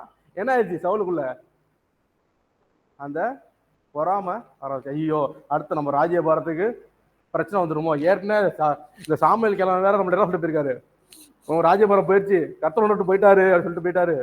இப்ப வேற கரெக்டா இவன் வேற வந்திருக்கான். எல்லாம் கரெக்டா என்ன பண்ணுது அவருக்கு, அந்த சொன்ன தீர்க்க தரிசனமும் இங்க நடக்குதுன்னு பார்த்தா இவன் தான் அவன், இவனை போட்டோம்னா நம்ம அடுத்தது நம்ம தான்டா ராஜா அப்படின்ட்டு அவனை போடுறதுக்கு தான் வாழ்க்கையில முக்கால்வாசி நாட்கள் ட்ரை பண்ணியிருக்காரு. அவனை போடுறதுக்கு என்ன பண்ணியிருக்காரு, பெலிஸ்தியர்களே டஃபான ஆள்கிட்ட போய் அனுப்பிவிட்டுருக்காரு. நீ போயிட்டு என்ன பண்ணு, 100 பேரோட நுனித்தோலை வெட்டி எடுத்துட்டு வாட்டு. நம்மால் 100 பேர் போட 200 பேரை கொண்டு வந்திருக்கான். சவுலுக்கு ஹார்ட் அட்டாக். ஐயோ, நம்ம ஒன்று பண்ணா டபுள் மடங்குல பண்ணிட்டு வரான்ட்டு வேற எப்படி இவனை கொள்ளலாம் அப்படின்னு பிளான் பண்ணியே மண்டையில முடியெல்லாம் கொட்டி போய் வயசாகி அவர் காலம் போயிருச்சு. ஏன் சவுலுக்கு இது பெருசா பாதிக்கப்பட்டிருக்கோம்னா, இவங்க என்ன பண்றாங்கன்னா, ரோட்ல அந்த இடத்துல பப்ளிக் பேசுறது ராஜா வந்து என்ன பண்றாங்க, டிஸ்கரேஜ் பண்றாங்க, மதிப்பிழக்கம் பண்றாங்க. ஒரு ராஜா ஒருத்தர் இருக்காரு படைத்தலைவர், இவரை கூட இவர் சூப்பரா பண்றாருன்னு வச்சுக்கல. ராஜா சாதாரண மனுஷனுக்கு என்ன இருக்கும், அப்படி பேசுறான். ராஜா எந்த இடத்துல இருப்பாரு, அப்ப அவருக்கு எப்படி இருந்திருக்கும் அது அவருக்கு. 2வது, அவரு நம்மளோட பதவி போயிருமோ என்ன பண்ணாரு, பயந்தாரு. 3வது, சவுல் நல்லா கவனிச்சு வச்சுங்களேன், அவர் அப்பையில இருந்தே மனுஷங்களை பெரிய படத்திலே பார்ப்பாரு. கர்த்தர் வராட்டாலும் பரவாயில்ல, இவங்க எல்லாம் அவசரப்பட்டு போறாங்க, அதனாலதான் பலிட்டேன்னுவார். அவருக்கு என்ன, அவர் சுத்தி இருக்கவங்க எப்பயுமே அவரை விட்டு போக வைக்கிற எந்த காரியமா இருந்தாலும் அதை முடிச்சு விட்டுருவார். ஏன்னா சாமுவேல் வரதுக்குள்ள என்ன ஆயிடுச்சு, மக்கள் என்ன பண்ண ஆரம்பிச்சாங்க, கொஞ்சம் கொஞ்சமா அவர் விட்டு போக ஆரம்பிச்சுட்டாங்க. அதில் என்ன பண்றாரு, மக்கள் போகக்கூடாதுன்றதுக்காக என்ன பண்ணாரு, பலியிட்டார். அதே தான் இங்கே நடக்குது. தாவீது வந்துட்டான், மக்கள் என்ன பண்றாங்க, தாவீதை பார்க்க ஆரம்பிச்சிட்டாங்க. தாவீதை பார்க்க என்ன பண்ணுவாங்க, என்ன விட்டுட்டு மக்கள் போயிடுவாங்கன்ட்டு என்ன பண்ணாரு, தாவீதை கொல்றதுக்கு அதிக நேரம் முயற்சித்தார். இந்த ஒரே ஒரு ஃப்ரேஸ் தான் நம்ம வாழ்க்கையே மாத்திருச்சு. வாழ்க்கையே இந்த காரியத்தை வந்து நம்ம போன புஸ்தகத்துல பார்க்கும்போது படித்தோம். எத்தனை பேர் ஞாபகம் இருக்கு? போன புஸ்தகத்துல ஒரே ஒரு வார்த்தை தான், 42,000 பேர் செத்து போனாங்க. ஒரே ஒரு வார்த்தை தான். எத்தனை பேர் ஞாபகம் இருக்கு? நியாயாதிபதிகள் புஸ்தகத்துல எப்ராயிம் கோத்திரத்துக்கும் கீலேயாத்துல இருக்க அந்த அவங்களுக்கும் பிரச்சனை வரும். அப்ப பிரச்சனை வந்து எப்தா போவார். எதுவும் இல்லை, இந்த கதை நல்ல கதை. எப்தா என்ன பண்ணுவார்னா, இவங்களெல்லாம் விட்டுட்டு போய் ஜெயிச்சுட்டு வந்துருவார். அப்ப கேட்பான், நீ ஏன் எங்களை போர் கூட்டு போகல அப்படின்ட்டு எப்ராயிமில் வந்து கேட்பாங்க. அப்ப எப்தா சொல்லுவாரு, நீங்க எனக்கு எப்பயுமே வரல, இப்போ மட்டும் வந்து என்ன எதிராக கத்துறீங்க அப்படின்ட்டு. அப்ப அவங்களுக்குள்ள சண்டை வந்துடும். அப்ப எப்தா தான் இந்த கீலேயாத் மக்கள், இந்த எப்ராயிம் மக்கள் இங்க இருப்பாங்க. இந்த யோர்தான் நதி இருக்குல்ல, யோர்தான் நதி சண்டை பெருசாகவும் இந்த எப்ராயிம் கோத்திரத்தெல்லாம் தப்பிச்சு ஓடணும். அப்படி தப்பிச்சு ஓடணும்னா யோர்தான் தான் கேட்டுக்கிட்ட இருந்து தான் என்ன பண்ணும், வெளியே போகணும். அப்ப என்ன பண்ணிடுவாங்க கீழே மக்கள், இந்த கேட்டு வழியா தான் போறாங்க. கேட்டில் நம்ம என்ன நம்மள போட்டு ஒரு வேர்டு க்ளூ வேர்டு வை. அந்த வேர்டு என்ன தெரியுமா, அன்னைக்கு மறந்துட்டு நீ ஞாபகம் வந்துச்சு, ஷிபோலெத். ஒரே வார்த்தை தான், ஷிபோலெத். சிலவதுனா என்னை போவிடு. ஆமா, ஷிபோலெத்னா எதுவும் இல்லை, அண்ணா வாங்கினேன்றது நம்ம தமிழ் சொல்றோம். நோ வாங்கினோம் அப்படின்ற ஸ்லாங் மாறுதுல்ல, ஒரே வார்த்தை தான். ஸ்லாங் மாறினதுனால 42,000 பேர் போட்டாங்க. ஒரே வார்த்தை தான். எப்படின்னா கடலை மிட்டாய் சொல்றோம், கடலை மிட்டாய், கடலை அண்ணனே சொல்லுவோம். நம்ம இதில் அண்ணன்றோம்ல, அவன் நோ அப்படின்றான், அவ்வளோதான். சின்ன ஸ்லாங்கு தான். அவன் தப்பா சொல்லுனா எப்படி கண்டுபிடிப்பாங்கன்னா, இவன் எப்ராயிமா இல்லை கீலேயாத்தான் கண்டுபிடிக்கிறதுக்கு எங்க சொல்லு அப்படின்னுவான். வந்தோடனே இந்த சிலோபத் ஷிபோலத்தை சொல்லுன்னுவான். வர என்ன சொல்றான், வந்துட்டு அவனுக்கு தெரிஞ்ச மாதிரி அவன் ஸ்லாங்ல சொல்றான், நோ அப்படின்றான், போடுறான் அவனை அப்படின்றாங்க. அப்படின்ட்டு பின்னாடி வராங்கள வரிசையா 42,000 பேர் செத்துக்கிட்டே இருக்காங்க. ஒருத்தன் கூட சுதாரிச்சு அடுத்து வேற ஏதாவது கரெக்டா பேசுவோம், வேற ஏதாவது புதுசா ட்ரை பண்ணிட்டு என்ன பண்ணல. ஒரே ஒரு வார்த்தை தாங்க, 42,000 பேர் செத்து போயிட்டான். இங்க ஒரே ஒரு ஃப்ரேஸ் தான், வாழ்க்கையே அழிஞ்சு போச்சு. ஸோ எதையும் நம்ம அற்பமா நாம எல்லாத்துலயும் நம்ம ஜாக்கிரதையா இருக்கணும். சரி, ரைட்டு. அடுத்த காரியம் வந்து, இப்படி சவுல் வந்து தான் வாழ்க்கையை என்ன பண்ணாரு, வாழ்க்கையை அழிச்சுக்கிட்டாரு. இப்படி இருந்த சவுலை என்ன பண்ண தாவீது 2 தடவை காப்பாத்தினாரு. ஸோ இதுக்கப்புறம் என்ன நடக்குதுன்னா, நம்ம இப்போ எதில் இருக்கோம் நான் சொல்லி ரிமைண்ட் பண்ணிக்கிறேன். தாவீது ராஜாவை அனாய்ட் பண்ணியிருக்காரு 16ஆம் அதிகாரம். 17ஆம் அதிகாரத்தில் கோலியாத்தை பார்த்தோம். 18ஆவது அதிகாரத்தில் தாவீது என்ன பண்றாரு, அங்க நல்ல இது எல்லாருக்கும் தெரியற அளவுக்கு ஃபேமஸா வர்றாரு. 19ஆவது அதிகாரம் சவுல் என்ன பண்ணாரு, தாவீதை துரத்த ஆரம்பிச்சுட்டாரு. துரத்த ஆரம்பிச்சோன்னு தான் இந்த 21ஆவது அதிகாரம் என்ன பண்றாரு, தாவீது போய் தான் பெற்றோர்கள் என்ன பண்றாரு, மோவாப்ல போய் விடுறாரு. அடுத்தது 27ஆவது அதிகாரத்தில் என்ன நடக்குது, இந்த 27ஆவது அதிகாரத்துல தான் அந்த இது நடக்குது. 26ஆவது அதிகாரத்துல அந்த இது நடக்குது. என்ன பண்றாரு, சவுல் போய் இது பண்ண வரல, என்னது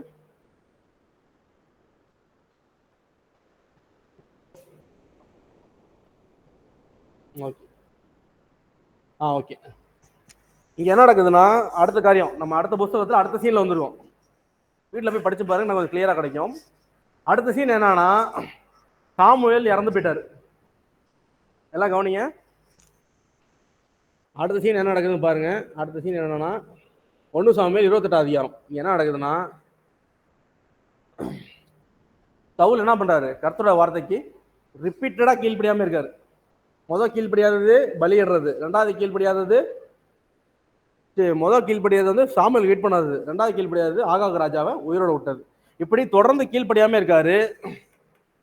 அதனால கர்த்தர் என்ன பண்ணாரு, தாவீது ராஜாவை என்ன பண்ணிட்டாரு, ரிஜெக்ட் பண்ணிட்டாரு. 2வது என்ன நடக்குதுன்னா, இவருக்கு 2வது பிரச்சனை என்னன்னா, லாஸ் ஆஃப் கைடன்ஸ். இவருக்கு என்ன ஆயிடுச்சுன்னா, வழி நடத்துறதுக்கு ஆள் இல்லை. ஏன்னா முதல் காரியம் கர்த்தரோட ஆவி என்ன ஆயிடுச்சு, இவரோட்டு போயிடுச்சு. 2வது இவர் என்னாச்சு, கர்த்தர் வந்து இவர்கிட்ட சொப்பனங்கள் மூலியமாவோ தீர்க்க தரிசனங்கள் மூலியமாவோ ஊரின் தும்மி மூலியமாவோ சவுல்கிட்ட பேசல. 1 சாமுவேல் 28ஆவது அதிகாரம் 6வது வசனம் வாசிங்க யாராவது. 1 சாமுவேல் 28:6.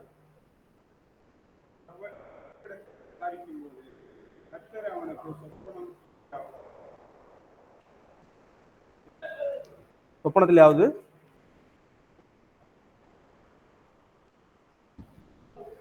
யாராவது வாசி சத்தமா சவுல் கர்த்தரிடத்தில் விசாரிக்கும் போது அவனுக்கு சொப்பனங்களாவது சொப்பனைகளாவது ஊர்மிளா ஊரியங்களாவது தீர்க்க தரிசனங்களாவது மறு உத்தரவு அருளவில்லை.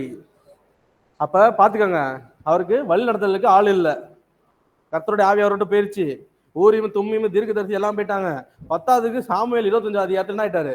இறந்தும் போயிட்டார். இவருக்கு இப்ப வழி நடத்துறதுக்கு ஆளே இல்லை. 1 சாமுவேல் 25 அதிகாரம் 1ஆம் வசனம் வாசிக்க வேணாம். சாமுவேல் என்ன பண்ணிடுறான்? மறிச்சு போயிடுவாரு. இப்படி மறிச்சோன்னா இவருக்கு என்ன இல்லை, யாருமே இல்லை வழி நடத்துறதுக்கு. என்னடா எல்லாரும் அவ்வளோ விட்டு போயிட்டாங்க அப்படின்னு போதுதான் இவர் பயத்தில் உச்சத்துல போயிட்டாரு. ஏன்னா பிலிஸ்தீன் என்ன ஆயிட்டாங்க? சூனேம்ல கிட்ட நெருங்கிட்டே இருக்காங்க, சவுலை நோக்கி நெருங்கிட்டே இருக்காங்க. சவுல் பயப்படுறாரு. ஐயோ, கர்த்தர் இருக்கும்போதே பயந்தாள், கர்த்தர் இல்லையா இன்னும் பயப்படுவாரு. ஸோ அவர் ரொம்ப பயந்ததுனால என்ன ஆயிடுச்சு, அவர் என்ன பண்றாரு, அவர் தெரிஞ்சு போச்சு ராஜ்யம் அழிய போகுது, அவ்வளவுதான், நம்ம இஸ்ரேல் நம்ம விட்டு போக போகுது அப்படின்ற பயத்துல என்ன பண்ணாருன்னா, அவரே நிராகரிச்ச அந்த சட்டத்தை அவரே திரும்பி கொண்டு வர்றாரு. புரியுது அவங்களுக்கு? நல்லா கவனிக்கிறீங்களா அந்த விஷயத்த? ராஜ்யம் கையை விட்டு போகுது, பெலிஸ்தீன்கள் கூட்டிகிட்டே வராங்க, கர்த்தர் என் கூட இல்லை, சாமுவேல் என் கூட இல்லை, ஆவியானவர் பேச மாட்டாரு, தூரியும் தும்மியும் எதுவுமே இல்லை, எல்லாம் போயிடுச்சு, என்னோட ராஜ்யம் போக போகுது, நான் அவ்வளோதான் சாக போறேன். அப்படிப்பட்ட நெருக்கத்துல இவர் என்ன பண்றாரு, இவரு ஒரு இதை என்ன பண்ணாருன்னா, சூனியை பார்க்கக்கூடாது அப்படின்றது இவர் என்ன பண்ணாரு, பண்ணக்கூடாது இவர் சொன்னாரு. அதை வாசிங்க, எங்க சொல்லியிருக்காரு? 1 சாமுவேல் 28ஆவது அதிகாரம் 3ஆம் வசனம். 1 சாமுவேல் 28ஆவது அதிகாரம் 3ஆம் வசனம்.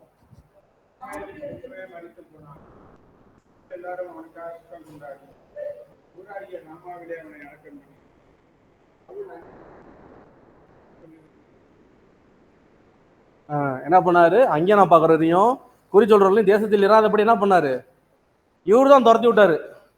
இப்படி துரத்தி விட்டாருக்கு இப்ப என்ன தேவைப்படுது, யாருமே இல்லைன்ட்டு கர்த்தரால் நிராகரிக்கப்பட்டதை திரும்பி இவரே கொண்டு வராரு.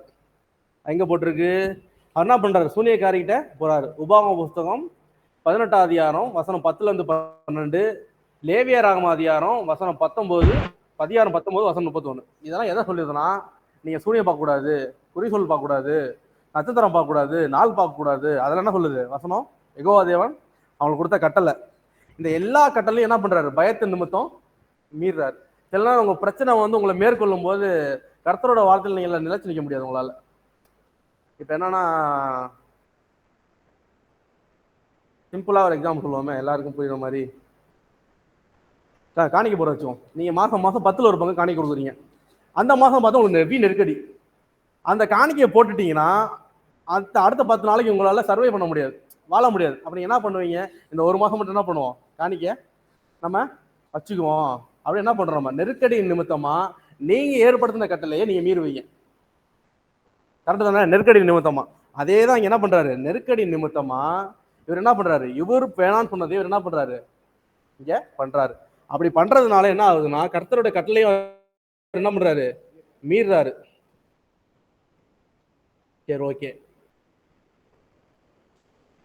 சரி ஓகே. அடுத்த கேள்வி இங்க என்னன்னா, இந்த சூனியக்காரியை வந்து ஒரு ஆவியை வர வைப்பாங்க. எல்லாம் கவனிக்கிறீங்களா? சூனியக்காரி என்ன பண்றாங்க, சாரி அந்த பொம்பளை, சாரி எப்படி சொல்றதுன்னு தெரியல, ஓகே, அந்த பர்சன் என்ன, அஞ்சனம் பார்க்குற ஸ்திரீ வந்து உண்மையாவே சாமுவேல் வந்தாரா இல்ல சாமுவேலோட ஆவி வந்துச்சா? இந்த வசனம் எங்க இருக்கு, வாசிங்க அதை.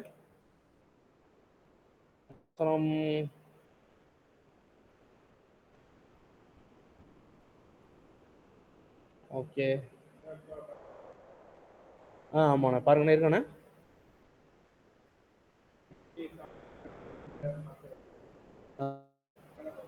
அதான்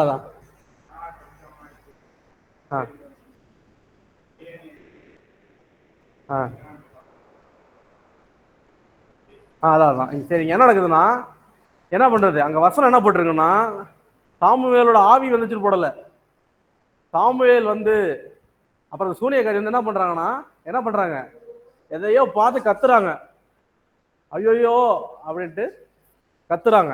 சரிங்களா? இது ரெண்டுத்தையும் க்ளூவா வச்சுக்கோங்க. 3வது சொல்ற வருஷம் மூணாவது சாமுவேல் இந்த இடத்துல ஆவியா சாமுவேல் வந்திருக்காருல, அவர் ஆவின் போடல, சாமுவேல் இருக்கிற அவர் சொன்ன தீர்க்க தரிசனம் நிறைவேறுது. இவர் சொன்ன தீர்க்க தரிசனம் முன்னாடி 2 தீர்க்க சொன்னார்ல, அது 2ஓட ஒத்து போகுது. ராஜ்யம் நோட்டு போயிடுச்சு, என்ன பண்ண போற, அழிஞ்சு போயிருவ, அது என்ன பண்றாரு, கன்ஃபார்ம் பண்றாரு. ஸோ என்னை தப்பா எடுத்துக்காதீங்க, ஸ்காலர்ஸ் நான் சொல்றவங்க கூட சொல்ல போறேன், என் வியூ நான் உங்களுக்கு கொடுக்க போறது இல்லை, நீங்க ஜெபம் பண்ணி ஏற்றுக்கொள்ளுங்க. ஸ்காலர்ஸ் நான் சொல்றேன், Martin Luther, John Calvin, scholars, இவங்களாம் ஸ்காலர்ஸ். கூகுளில் போய் டைப் பண்ணி பாருங்க. மார்ட்டின் லூதர் அவர் தான் இந்த புரொட்டஸ்டன்ட் நம்ம இருக்கோம்ல, இப்போ இருக்கீங்களா சர்ச் சபைகள் நிறைய, அதை நிறுவனர். 2வது ஜான் கேல்வின், அவரும் நம்மளுடைய டாக்டரன்ஸ் இருக்குல்ல, மூல உபதேசங்கள், அதை வந்து தாங்கி பிடிக்கிறவங்க அவரு. அப்புறம் வேற யாரு, ஒருத்தர் அப்படியே சொல்றேன். அப்புறம் சர்ச் ஃபாதர் அகஸ்டின் ஆஃப் இப்போ, அப்புறம் மார்க் ஹென்றி. ஸோ இவங்களாம் என்ன சொல்றாங்கன்னா, அங்க வந்தது சாமுவேல் தான், ஆனா அந்த பொம்பளைனால வரல, கர்த்தர் அனுமதிச்சாரு அப்படின்னு சொல்றாங்க. அந்த சாமுவேல் வந்துச்சுல, அது வந்து உங்களுக்கு இன்னும் கிளியரா சொல்லணும்னா, வரலன்றது. ம் ம் ம்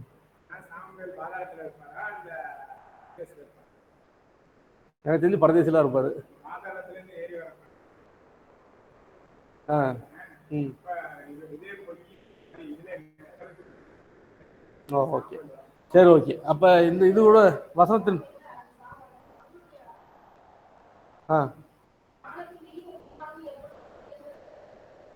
ஆமா கரெக்ட். சரி ஓகே, இல்ல நான் நீங்க என்னைய வந்து தப்பா பார்க்க வேணாம், நான் முன்னாடி டிஸ்க்ளைமர் கொடுத்துட்டேன்.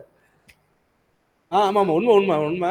அது என்னோட புரிதல் படியும் அது அசுத்தாவியா தான் இருக்கு, அதிக 90% வாய்ப்பு அதுதான்.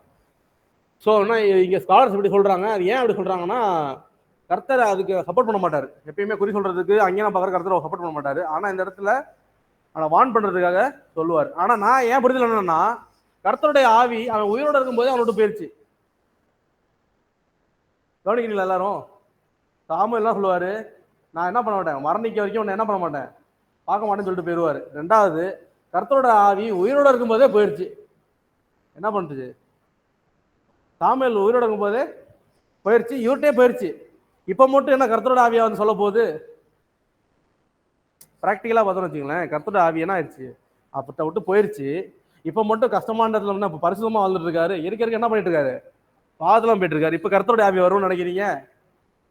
ஸோ கர்த்தரோட ஆவி கிடையாது. ஆனா ஸ்காலர்ஸ் இப்படி சொல்றாங்க. அடுத்து இது இல்ல, இது பிசாசு தான் அப்படின்னு சொல்றது யாருன்னா, இவங்களும் நல்ல ஸ்காலர்ஸ். இவங்க யாருன்னா பியூரிட்டன்ஸ், தியாலஜியன்ஸ். இவங்க என்ன சொல்றாங்கன்னா, இது கர்த்தருடைய ஆவி இல்ல, பிசாசு, இது சாத்தான் அப்படின்ட்டு இங்க ஒரு 5 தியாலஜியன்ஸ் சப்போர்ட் பண்றாங்க. ஸோ நம்ம என்ன எடுத்துக்கணும்னா, அது அசுத்தாவி தான், அது சாமுவேல் கிடையாது. ஏன்னா கர்த்தர் உபாகம புஸ்தகம் சொல்லிட்டாரு, அஞ்ஞானம் பார்க்கக்கூடாது, குறி பார்க்கக்கூடாது, நட்சத்திரம் பார்க்கக்கூடாது, அதுக்கெல்லாம் என்ன பண்ண மாட்டேன். ஆனா சரி, இது பாருங்க, இது புரிஞ்சு பாருங்க, கர்த்தரோட ஆவி சவுல்ட்ட அப்பயே போயிருச்சு. இப்ப அவர் இன்னும் பரிசுத்தமா வாழல, திரும்பி வரதுக்கு இன்னும் பாவத்தெல்லாம் போயிட்டு இருக்காரு. இப்ப ஒன்றும் வராதுன்ற நான், ஏன்னா அப்பயே ஆவி போயிருச்சு. ஓரளவு பாவம், இது எக்ஸ்ட்ரீம் பாவத்துக்கு வந்துட்டேன், இப்ப ஆவி வர்றதுக்கு வாய்ப்பே கிடையாது. அப்படி பார்க்கும்போது வந்தது 100% அசுத்தாவியே. ஓகே, ஸ்காலர்ஸ் ஆனால் அப்படி சொல்றாங்க, 2 வியூ இருக்கு. ஓகே, ஸோ அடுத்த காரியம் வந்து நம்ம என்ன டிஸ்கஸ் பண்ண போறோம்னா, சவுலோட மரணம் இருக்குல்ல, சவுலோட மரணம் அடுத்தது வந்துட்டோம். 28வது அதிகாரத்துல அடுத்த சீன். எதுக்காக சவுல் அங்க போறாரு சூனியக்காரியை பார்க்கறதுக்கு? பெலிஸ்தீர்கள் வராங்க, கொல்ல போறாங்க. பெலிஸ்தீர்கள் வந்துருவாங்க, சவுலை மேற்கொண்டுருவாங்க. சவுல் என்ன பண்றாரு, வச்சு கீழே கொதிச்சு செத்துறாரு. ஓகே, இது 1 சாமுவேல் 31வது அதிகாரத்துல அண்ணன் சொன்ன மாதிரி போட்டிருக்கு. அப்படியே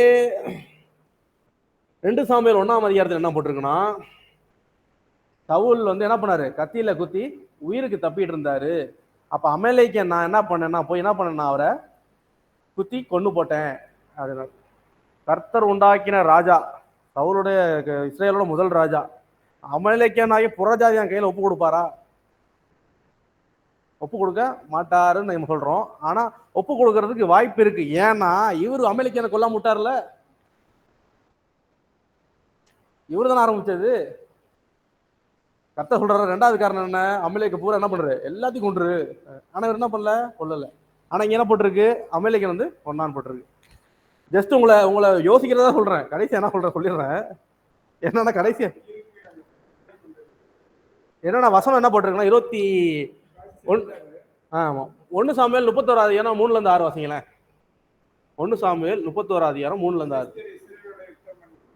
ம் ம் ம்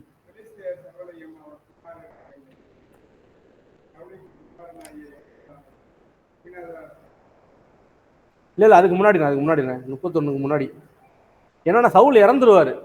செத்துக்கு அப்புறம் தான் அந்த ஆயுததாரி குத்திட்டு சாவும், அவனும் சாவும். அந்த வசனம் போட்டுக்கு பாருங்க. சவுல் வந்து இறந்து போயிடுவாரு. இறந்ததுக்கு அப்புறம் தான் ஆயுததாரி தன்னையே குத்தி சாவுவாரு.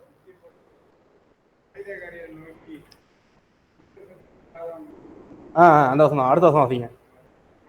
4 வசனம்.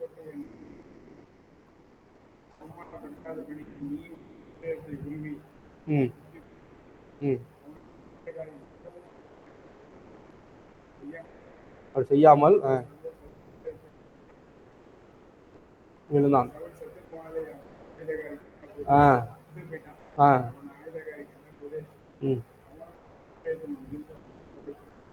ஓகே, இங்க என்ன போட்டிருக்குன்னா சவுல் என்ன பண்ணிருக்காரு? இவர் குத்தி சவுல் என்ன பண்றாரு? அவர் கத்திய வச்சு அவர் குத்தி செத்ததுக்கு அப்புறம் தான் என்ன பண்றான்? ஆயுததாரி சாவறான். ஆனா 2 சாமுவேல் 1 அதிகாரத்துல என்ன போட்டிருக்குன்னா சவுல் கத்தியில குத்திட்டு உயிருக்கு தப்பிட்டு இருந்தாரு. அப்ப நான் என்ன பண்ணேன்? அந்த அமெரிக்கன் என்ன சொல்றான்? நான் அப்ப என்ன பண்ணேன்? அவர் உயிர் கஷ்டப்பட்டு இருந்தாரு, அதனால என்ன பண்ண அவரை கொன்னுட்டேன் அப்படின்னு. அதை யார்கிட்ட சொல்றான்? தாவீது சொல்றான். ஸோ இங்கதான் நம்ம நல்லா யோசிக்கணும். ரெண்டுமே வேதத்துல போட்டிருக்கு. அது பாத்தீங்கன்னா சாமுவேல் எப்படி எழுதிருக்கு? வரலாற்று வடிவில் எழுதிருக்கு. இங்க என்ன போட்டிருக்கு? ஒரு மனுஷனோட இடத்துல இருந்து சொல்லப்படுது. நான் இப்படி பண்ணேன். அங்க வரலாறு என்ன போட்டிருக்கு? குத்தி இறந்து போனான்.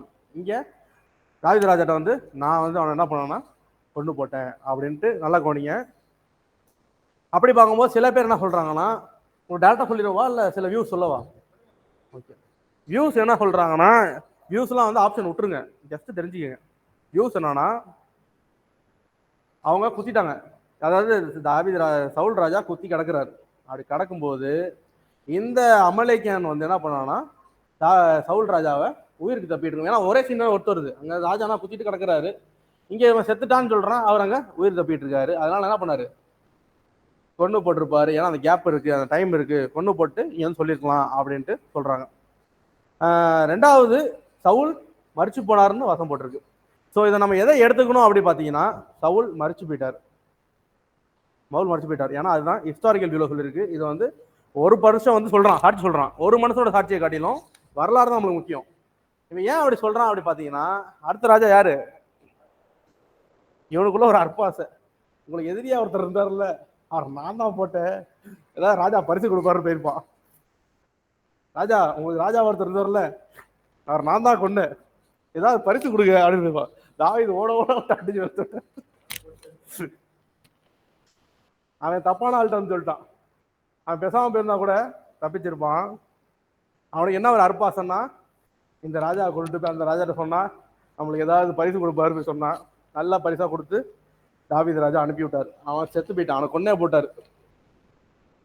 ஸோ இங்க நம்ம என்ன கத்துக்கணும்னா, ஸ்கிரிப்சர்ல டிஃபரன்ஸ் இல்லை. இங்க என்னன்னா அமலேக்கியன் பொய் சொன்னான், தன்னுடைய சுய லாபத்துக்காக அமலேக்கியன் பொய் சொன்னான். அதனாலதான் அமலேக்கியன் நல்லவனா கிடையாது, அவன் பொய் தான் சொல்லுவான். அப்படி பொய் சொல்றதுனால தன்னைத்தானே அவனுக்கு கதை விட்டதுனால அவனை செத்து போயிட்டான் பாவம்.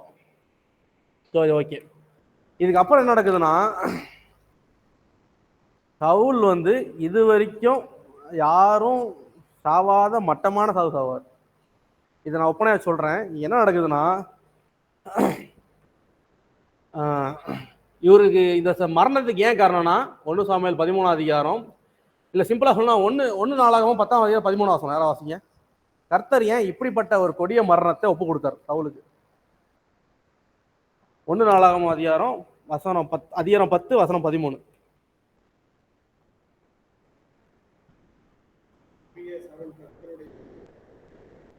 கர்த்தருடைய வார்த்தையை கை கொள்ளாமல் 1, கர்த்தருக்கு செய்த துரோகம் 2, அஞ்சனம் பார்க்கறது 3. நான் ஏற்கனவே என்ன சொன்னேன், கர்த்தருடைய வார்த்தையை சவுல் வரேன் சாமுவேல் வரேன்னு சொல்றதுக்கு என்ன பண்ணல, கீழ்ப்படியில.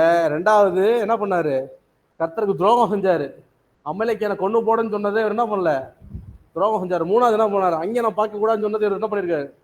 3 காரணம் தான் கிளியரா சொல்லிட்டாங்க. சாமுவேல் புத்தகத்துக்கு காரணம் போடல, ஆனா 1 புத்தகத்துல இந்த 3 காரணத்தால என்ன போட்டிருக்காரு. கேள்வி இருக்கானே, கேள்வி இருக்கா?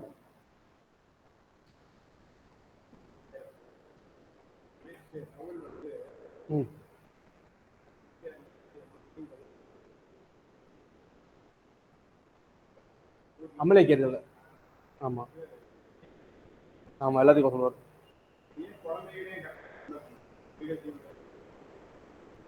இது வந்து நம்ம இப்ப பார்த்தோம்னா தப்பா போய் தெரியும். ஏன் கர்த்தர்ல நிறைய பேர் டவுட் இருக்கும். பழைய ஏற்பாடுல வந்து கொடூரமா இருக்காரு, புதிய ஏற்பாடுல வந்து பழைய குழந்தையெல்லாம் கூட சொல்றாரு. பழைய ஏற்பாடோட ஒரு வாரோட ஸ்டைலே தான். நீ ஒருத்தனை விட்டாலும் திரும்பி எலும்பி வந்து என்ன பண்ணுவான், உன்னை போட்டுருவான். சண்டை வாருன்னு வந்துட்டீங்கன்னா அங்க இறக்காலம் கிடையாது. இப்ப நீங்க பாகிஸ்தானை கொல்ல போறீங்க, ஐயோ பாவ உயிருக்கு போகுது, சுடாம இருக்க போறீங்க. சண்டைன்னு வரும்போது நீங்களா இஸ்ரேலா இந்தியாவா, அவ்வளவுதான். அங்க போய் ஒரு மனுஷனுக்கு பாதிக்கப்பட்டிருப்பீங்களா? ஆனா அது வாரோட சென்ஸ்ல பார்க்கும்போது அது தப்பு கிடையாது. அவங்க முழுசா அழிச்சிடணும். ஆனா விட்டீங்கன்னா பின்னாடி அவன் சந்ததி வரும். தாவீது வந்து என்ன பண்ணுவார்னா, ராஜாவாயிட்டதுக்கு அப்புறம் சாலமோன்ட்ட சொல்லுவார், இவனெல்லாம் போட்டுருவார். ஏன்னா அவன் பின்னாடி உனக்கு பிரச்சனை வருவான், குடச்சல் கொடுப்பான்ட்டு. யாரை சொன்னார்னா மோகமே சொல்லிடுவார், இவனையே போட்டுருவார். ஏன்னா அந்த காலத்துல ராஜாக்கள் வந்து அவங்களுடைய ராஜ்யத்தை காப்பாற்றணும்னா அடுத்து எதெல்லாம் பிரச்சனையா இருக்கும், பின்னாடி பிரச்சனை வருமோ அப்படி யோசிப்பாங்களே, எல்லாத்தையும் போட்டுருவாங்க. அதான் இங்க சவுல் பண்ணிருக்கணும், சவுல் பண்ணல.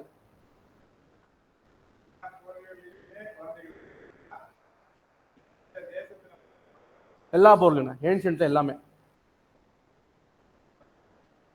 இருங்க, இது சொன்னா தப்பா போயிடும்.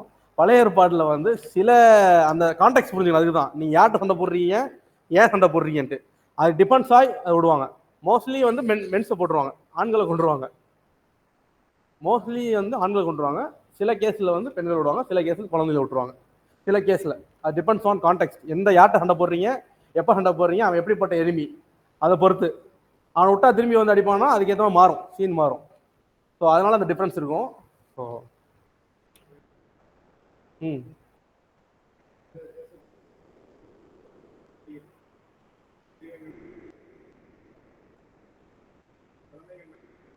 ம்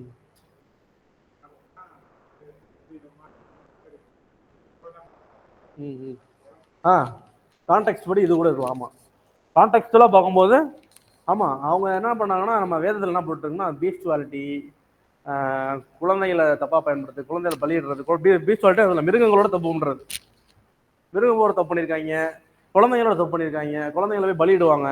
அதனால மேபி கான்டெக்ஸ்டாக பார்க்கும்போது பாசிபிலிட்டிஸ் இருக்கு. சரி, ஓகே. ஸோ இந்த 3 காரியத்துக்காக தான் கர்த்தர் அப்படி ஒப்பு கொடுத்தார். ரெண்டாவது, சவுல் மரணிச்சதுக்கு அப்புறம் ஒரு காரியம் நடக்கும். சவுலோட மரணம் வரைக்கும் கேள்விப்பட்டிருக்கீங்க. அவரோட உடம்பு என்னென்ன பண்ணுவாங்க தெரியுமா? எந்த ராஜாவும் அனுபவிக்காத அந்த காரியத்தை சவுல் அனுபவிப்பார். முதல் காரியம் என்ன பண்ணுவாங்கன்னா, அவருடைய வஸ்திரத்தை அந்த மேலே போட்டிருப்பார்ல, அந்த ட்ரிப்ஸ் சொல்லுவாங்க, மேலே அந்த இது அந்த இதெல்லாம் ஷீல்டு அதெல்லாம் கழட்டிட்டு என்ன பண்ணியிருக்காங்கன்னா, அவர் தலையை ஃபர்ஸ்ட் வெட்டுவாங்க. யார்? பெலிஸ்தர்கள் அவர் தலையை வெட்டுனாங்க. வெட்டினதுக்கு அப்புறம் என்ன நடக்குதுன்னா, இது எதை குறிக்குதுன்னா, நீ அவ்வளவுதான், டோட்டல் டிஃபீட்டை குறிக்குது. ரெண்டாவது என்ன பண்ணாங்கன்னா, அவருடைய கத்தியையும் அவரோட ஷீல்டு என்ன பண்ணாங்க, அஸ்ரோத் தெய்வம் இருக்குல்ல, அதோட தெய்வத்திட்ட போய் வச்சுட்டாங்க. ரெண்டாவது விஷயம் என்ன பண்ணாங்கன்னா, அவரோட தலை இருக்குல்ல, அதை வந்து தாகோன் கோயில போய் வச்சாங்க. முதல் காரியம் என்ன பண்ணாங்க. அப்புறமேட்டு அவரோட உடம்பு இருக்குல்ல, உடம்பு வந்து அது என்ன இடம், பெத்ஷான் ஒரு இடம். அது பெத்ஷான்னா ஒரு பெரிய செவுரு. அந்த செவுருல அரை நிர்வாணமா ஆணியில் அடிச்சிருப்பாங்களா கையில் கட்டிருப்பாங்க தெரியல, ஆனா தொங்க விட்டுருவாங்க தலை இல்லாம. சவுலுடைய தலையை வந்து எங்க இருக்கு, தாகோன் கோயில்ல இருக்கு. சவுலோட பட்டயமும் ட்ரெஸ் எங்க இருக்கு, அஸ்ரோத்து கிட்ட இருக்கு. இவரோட உடம்பு மட்டும் எங்க தொங்குது, அவங்களுடைய இந்த வால்ல தொங்கு. இது எதை குறிக்குதுன்னா, எவனாவது என்கிட்ட வந்தீங்கன்னா இதுதான்டா உங்களுக்கும் நடக்கும் அப்படின்றது அவங்களோட. ரெண்டாவது, உங்க கடவுளை காட்டிலும் எங்க கடவுள் பெரிய ஆளு அப்படின்றது. ஏன்னா இஸ்ரேலோட ராஜாவே நாங்கள் எப்படி தொங்க விட்டோம், முண்டமா தொங்க விட்டோம் அப்படின்றதுக்கு சைனு. அப்படி அவர் என்ன பண்ணாங்க, அவரை மட்டும் தொங்க விடல, அவரோட குமாரர்களையும். 1 சாமுவேல் அதிகாரம் 31:10. இந்த தலை வச்சது வந்து 4ஆம் புத்தகத்தை மட்டும் தான் போட்டிருக்கு. நாளாகமும் 1 நாளாகவும் 10ஆம் அதிகாரம் 10ஆம் வசனம் வாசிச்சு பாருங்க. இப்போ வாசிக்கணும் டைம் ஆயிடுச்சு. சரி, ஓகே. இப்போ என்ன பண்றாங்கன்னா, தன்னோட குமாரர்கள் என்ன பண்றாங்க, அதே மாதிரி பண்ணி 1 நாளாகவும் 10ஆம் அதிகாரம் 10ஆம் வசனம் வாசிச்சு பார்த்துக்கங்க, எழுதியா வச்சுக்கோங்க. இப்படி இஸ்ரேல் ராஜா, இஸ்ரேலோட முதல் ராஜா, இஸ்ரேல் ராஜா எதை யாரை ரிஃப்ளெக்ட் பண்ணுவாங்க? நான் இந்த ஊரோட ராஜான்னு வச்சுக்கங்களேன், நான் யாரை ரிஃப்ளெக்ட் பண்ணுவேன்? என்னோட தெய்வத்தை தான் நான் ரிஃப்ளெக்ட் பண்ணுவேன். நான் என் தலை போனதுக்கு என் கடவுளே தோத்த மாதிரி. இன்னொரு நல்லா கவனிச்சு வச்சுக்கலேன், பெலிஸ்தியர்கள் இங்கே ஒரு வேலையை பார்ப்பாங்க. ராஜாவோட தலையை எங்கே போய் வைப்பாங்க? தாகோன் கோயில் வைப்பாங்க. இதுக்கு முன்னாடி உடன்படிக்கை பெட்டி வந்து எங்கே இருந்துச்சு? தாகோன் கோயிலில் வைக்கப்பட்டுச்சு. அங்கே தாகோனோட தலை உடஞ்சி பெட்டிக்கு முன்னாடி கிடந்துச்சு. இங்கே யெகோவா தேவனை சொல்கிறேன்னா என் தலை உடஞ்சி எங்கே கிடக்குது? தாகோனுக்கு முன்னாடி இருக்கு. அப்போ நல்லா பாருங்க, அவன் எந்த அளவுக்கு வன்மத்தோடு இருந்திருந்தானா அதை அவங்க செய்வான்னு பாருங்க. அவன் தலை எங்கே கொண்டு வைக்கிறான்? தாகோனில் வைக்கிறான். இன்னொன்று, கர்த்தர் அங்கே பெட்டி வைக்கும்போது பயமாக செயல்பட்டாரு. ஆனால் இங்கே முதல் ராஜா இஸ்ரேலன் இங்கே என்ன பண்ணிட்டாரு? ஒப்பு கொடுத்துட்டாரு. எதனால? இவனோட கீழ்ப்பாடுனால, இவனோட பாவத்தினால. நம்ம செய்கிற பாவம் நம்ம தெய்வத்தை என்ன பண்ணும்? இழுக்காக்கும். அவன் என்ன சொல்லுவான்? இஸ்ரேலோட ராஜா அவன் கடவுள்லாம் வரல, அவன் முண்டமாக ஏன்டா கிடந்தான் அப்படின்னு சொல்லுவான். பின்னாடி அது எப்படி மாறும்? அவங்க தெய்வம்லாம் ஒன்றும் அப்படிலாம் கிடையாதுன்றது பேச்சு சொல்லாம் மாறும். அதுக்கு யார் வழிவகுக்கிறா? சவுல் வழிவகுக்கிறார். ஸோ அப்படிப்பட்ட வரலாறு இருந்துச்சுல முன்னாடி. அவங்க தெய்வமா அவ்வளோ எல்லாத்தையும் உடச்சு போட்டு வர்றா, நிறைய குப்பலங்கள் இருந்தா, உடம்பு சரியா போயிருந்தா எல்லாத்தையும் கொண்டு போட்டு வர்றான்ற பேர் போய் ஒரு மனுஷனோட கீழ்ப்படியாதனால கர்த்தருடைய நாமம் என்ன வருது? இழுக்கப்படுது. ஸோ இப்பயும் அது நம்மளுக்கு பொருந்தும். கிறிஸ்தவர்களா நல்லவங்க அப்படின்னு பார்ப்பாங்க. ஆனால் ஒரு கிறிஸ்தவன் சரியா நடந்து கொள்ளாதனாலும் தப்பா பண்ணனாலும் மொத்த கிறிஸ்தவமும் கர்த்தருடைய நாமமும் இழுக்க ஆகுது. ஸோ இந்த நாளில் நம்ம கண்டிப்பாக தியானிக்கணும். ஸோ இப்படி அங்கே கர்த்தருடைய பிரசன்னம் இருந்துச்சு. இப்போ சவுலோட தலை இருந்துச்சு. அங்கே தாகோனோட தலை விழுந்துச்சு, இங்கே சவுலோட தலை கடந்துச்சு. அங்கே யெகோவா தேவன் என்ன பண்ணாரு? தாகோனோட தலையை உடச்சி கீழே போட்டாரு. இங்கே பிலிஸ்தீன் என்ன பண்ணாங்க? ராஜாவோட தலையை எடுத்து கீழே போட்டாங்க. அங்கே கடவுள் மகிமை அடைஞ்சாரு, இங்கே கடவுளோட நாமம் அங்கே டிஸ்கிரேஸ் ஆனிச்சு. அது டெம்பரரியா. அங்கே என்ன ஆச்சுன்னா விக்கிரங்கள் மேலே அவர் வெற்றி கொண்டாரு. ஆனால் இங்கே சவுல் மீது நீதி நிமிஷம் இங்கே அமைதியாக இருக்கார். சவுலுக்கு நீதி சரி கட்டணுன்றதுக்காக இங்கே அமைதியாக இருக்கு. அவர்கிட்ட தோத்தலாம் போல, நீதி சரி கட்டணும் உன்னால தான் நான் செயல்பட முடியல, நம்மளால தான் அந்த ஊரை ரசிக்கப்படாமல் இருக்காங்க அப்படிதான் சொல்லணும். சபைக்கு வர உங்களால தான்ப்பா அந்த ஊர் ரசிக்கப்படாமல் இருக்கு அப்படின்ற மாதிரி தான் அதுக்கு அர்த்தம். நம்மளால தான் இந்த காரியம் அவரால் வல்லமையாக செயல்பட முடியாமல் இருக்கு. அதுக்கப்புறம் தான் யார் வருவாங்க? யாபேஸ். அவங்க வந்து என்ன பண்ணுவாங்க? அந்த உடம்பை மட்டும் எடுத்துகிட்டு போய் அது என்ன பண்ணுவாங்க? கொளுத்தி விட்டு அந்த எலும்புகள் எடுத்துகிட்டு போய் புதைப்பாங்க. நீங்கள் நல்லா பார்த்தீங்கன்னா சவுலுக்கு எவ்வளோ பெரிய இழுக்கு தெரியுமா? இது எப்படின்னா, பழைய ஏற்பாட்டில் பார்த்தீங்கன்னா யாரெல்லாம் இறந்தாங்களோ, ஆபிரகாம் இறந்தாருன்னா அவங்களுக்கு தெரிஞ்சவங்க போய் புதைப்பாங்க. யோசேப்பை பார்த்தாங்கன்னா அந்தந்த இடத்துல தான் போய் புதைப்பாங்க. சவுல் எங்கே புதைச்சாங்க தெரியுமா? சவுல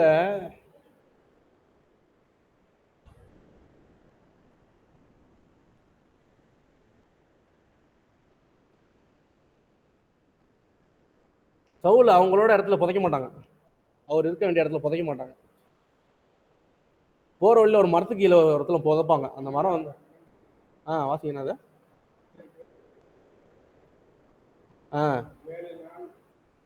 துக்கம் கொண்டாடுவாங்க. கருவாலி மரத்துக்கு கீழே யாரை பண்றாங்க? இஸ்ரேலோட முதல் ராஜாவை. அவர் ஆக்சுவலா எங்க புதைக்கப்படணும்? உபவாசம் தான். ஆக்சுவலா அவர் எங்க புதைக்கப்படணும்?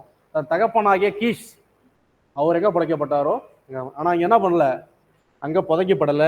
ஆனா அது எப்ப நடந்துச்சுன்னா, ரொம்ப நாளுக்கு அப்புறம், சில வருஷங்கள் போனதுக்கு அப்புறம் அவரோட எலும்புகளை நோண்டி என்ன பண்றாங்கன்னா அந்த கீஷ் வச்ச இடத்துல போய் எலும்புல வைப்பாங்க. இருந்தாலும் அது ஒரு பெரிய இழுக்கு தானே ராஜாவுக்கு வந்து அப்பயே வைக்காம. இந்த பிலிஸ்தீனியர்கள் என்ன பண்ணாங்கன்னா, கர்த்தர் யெகோவா தேவன் கொடுத்தாருல, எல்லா கட்டளையும் உடைச்சாங்க. யெகோவா தேவன் என்ன பண்ணாருன்னா, ஒரு 5 கட்டளை கொடுத்தாரு செத்து போனவங்களை எப்படி வச்சுக்கணும்னு. முதலுக்கு வரைய வந்து உபாகம புஸ்தகம் 21:23.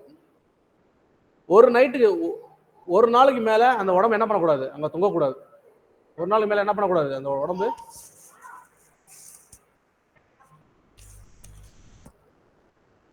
உபாகம புஸ்தகம் 21 எழுதி எங்க ஃபாஸ்டா நான் அப்படியே சொல்றேன், முடிச்சிடலாம் அவ்வளவுதான். உபாகம புஸ்தகம் 21:23.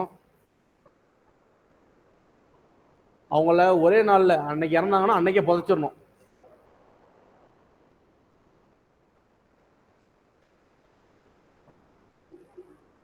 ஆனா ஆமாண்ணா உபாகமம் 21:23.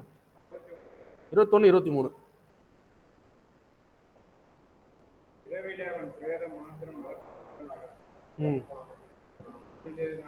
அந்நாளிலே அது புதைக்கப்படணும், அவ்வளவுதான். ஆனா என்ன ஆச்சுன்னா, இங்க சவுல் என்ன பண்ணாங்க, அவருடைய உடம்பு செவரு தொங்குச்சு, தலை முண்டமா தொங்குச்சு, என்ன பண்ணுச்சு, வால்ல தொங்குச்சு. ஏன்னா சொல்றேன்னா, அந்நாள்ல அவர் மறைக்கணும்னா அவர் இறந்து அடுத்த நாள் தான் பெலிஸ்தீன் எடுத்து போறான். இறந்து அடுத்த நாள் தான் தலையை வெட்டி எடுத்து போறான். அவன் ஒரு நாள், அப்புறம் எங்க போகுது இன்னொரு நாள். அப்ப அவர் அன்னைக்கே பெலிஸ்தியன் முதல் கட்டளை உடைக்கலாம். ரெண்டாவது, பப்ளிக் டிஸ்பிளே பண்ணக்கூடாது. இறந்து போனவங்க வந்து இப்படிதான் செத்தாங்க பாத்தீங்களா அப்படின்ட்டு பண்ணக்கூடாது, நம்மளுக்கு கட்டளை இருக்கு. அதையும் என்ன பண்றாங்க, அதையும் மீறுறாங்க. மூணாவது, நம்மளோட முன்னோர்கள் இடத்துல தான் புதைக்கப்படணும். ஆனா சவுல் தற்காலிகமா இங்கேதான் புதைக்கப்பட்டாரு. பல வருடங்களுக்கு அப்புறம் தான் அவருடைய எலும்பு எடுக்க போய் அவர்களோட முன்னோருடைய இடத்துல புதைக்கப்பட்டது. எங்க போய் போட்டிருக்குன்னா 2 சாமுவேல் 21:12-14. அவருடைய எலும்பு அப்பதான் எடுத்துட்டு போய் புதைக்கப்பட்டுச்சு. எங்கன்னா கீஷ் அந்த இடத்துல போய்.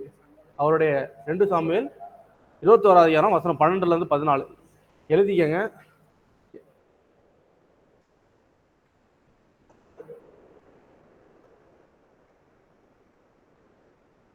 ஓகே, அடுத்தது என்னன்னா, இருக்கானே வாசிக்கிறீங்களா? 2 சாமுவேல் 21:12-14.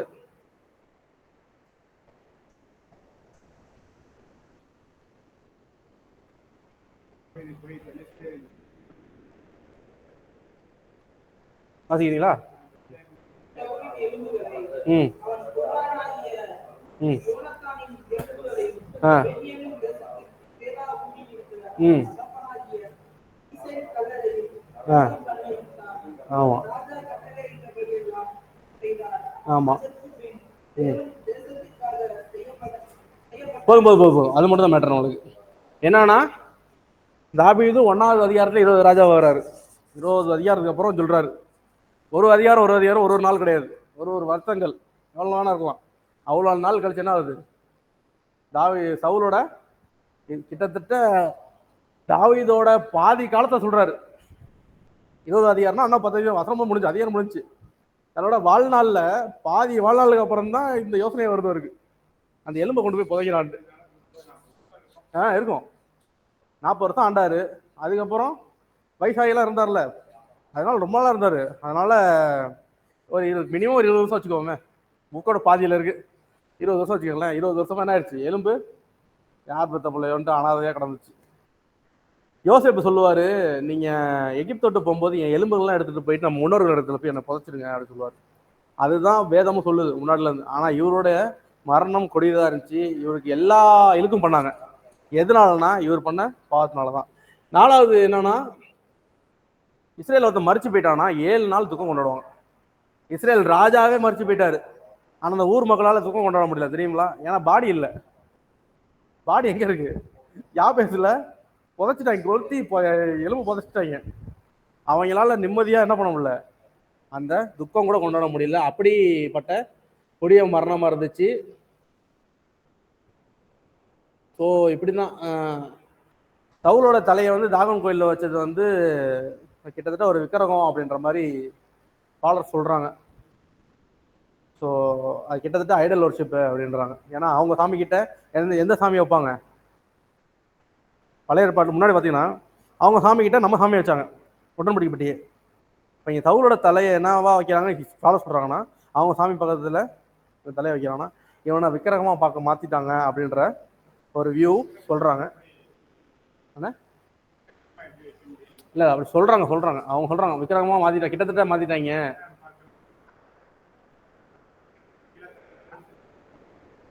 அப்படி ஏதோ ஒன்று சம்திங் அவங்களுக்கு ப்ரைஸ் ஆகிற மாதிரி நம்மளுக்கு டிக்ரீஸ் ஆகிற மாதிரி. ஸோ இப்படி வந்து முதல் ராஜாவாகிய இஸ்ரேலின்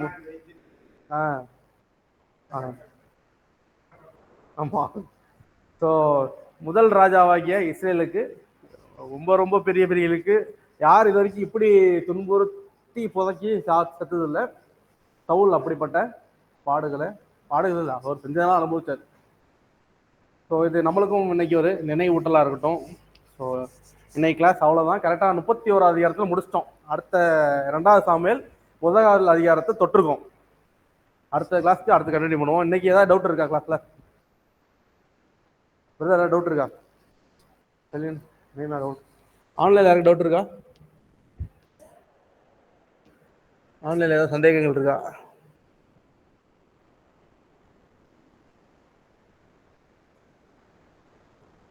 கேக்குதா நான் பேசுறது எல்லாருக்கும்? Praise lord, praise lord. ஒன்னும் பிரச்சனை இல்லை சார், நோ டவுட்ஸ், கிளியர். கேக்குதா? ஓகே. நீ டவுட் கேட்டதா எங்கள்கிட்ட? என்னன்னா சாம், எனக்கு ஒரு கொஸ்டின் என்னன்னா, ஹலோ சாரி எனக்கு கேட்கல நீங்க பேசுறது. ஓகே, நான் பேசுறது உங்களுக்கு கேக்குதுல்ல? ஓகே தானே? நான் பேசுறது கேக்குதாப்பா? நீங்க நம்ம மத்தியில் இருக்க பிரதர் வந்து ஜாம் பண்ணி கன்க்ளூட் பண்ணுவாங்க. சாம் ஸ்மித் என்ன பேசுறாரு பாரு. கேட்க மாட்டீங்க பேசுறாங்க, கேட்க மாட்டீங்க. ஹலோ, சோத்ரம் கேக்குதாப்பா? கேட்கல போல இருக்கு மாமா.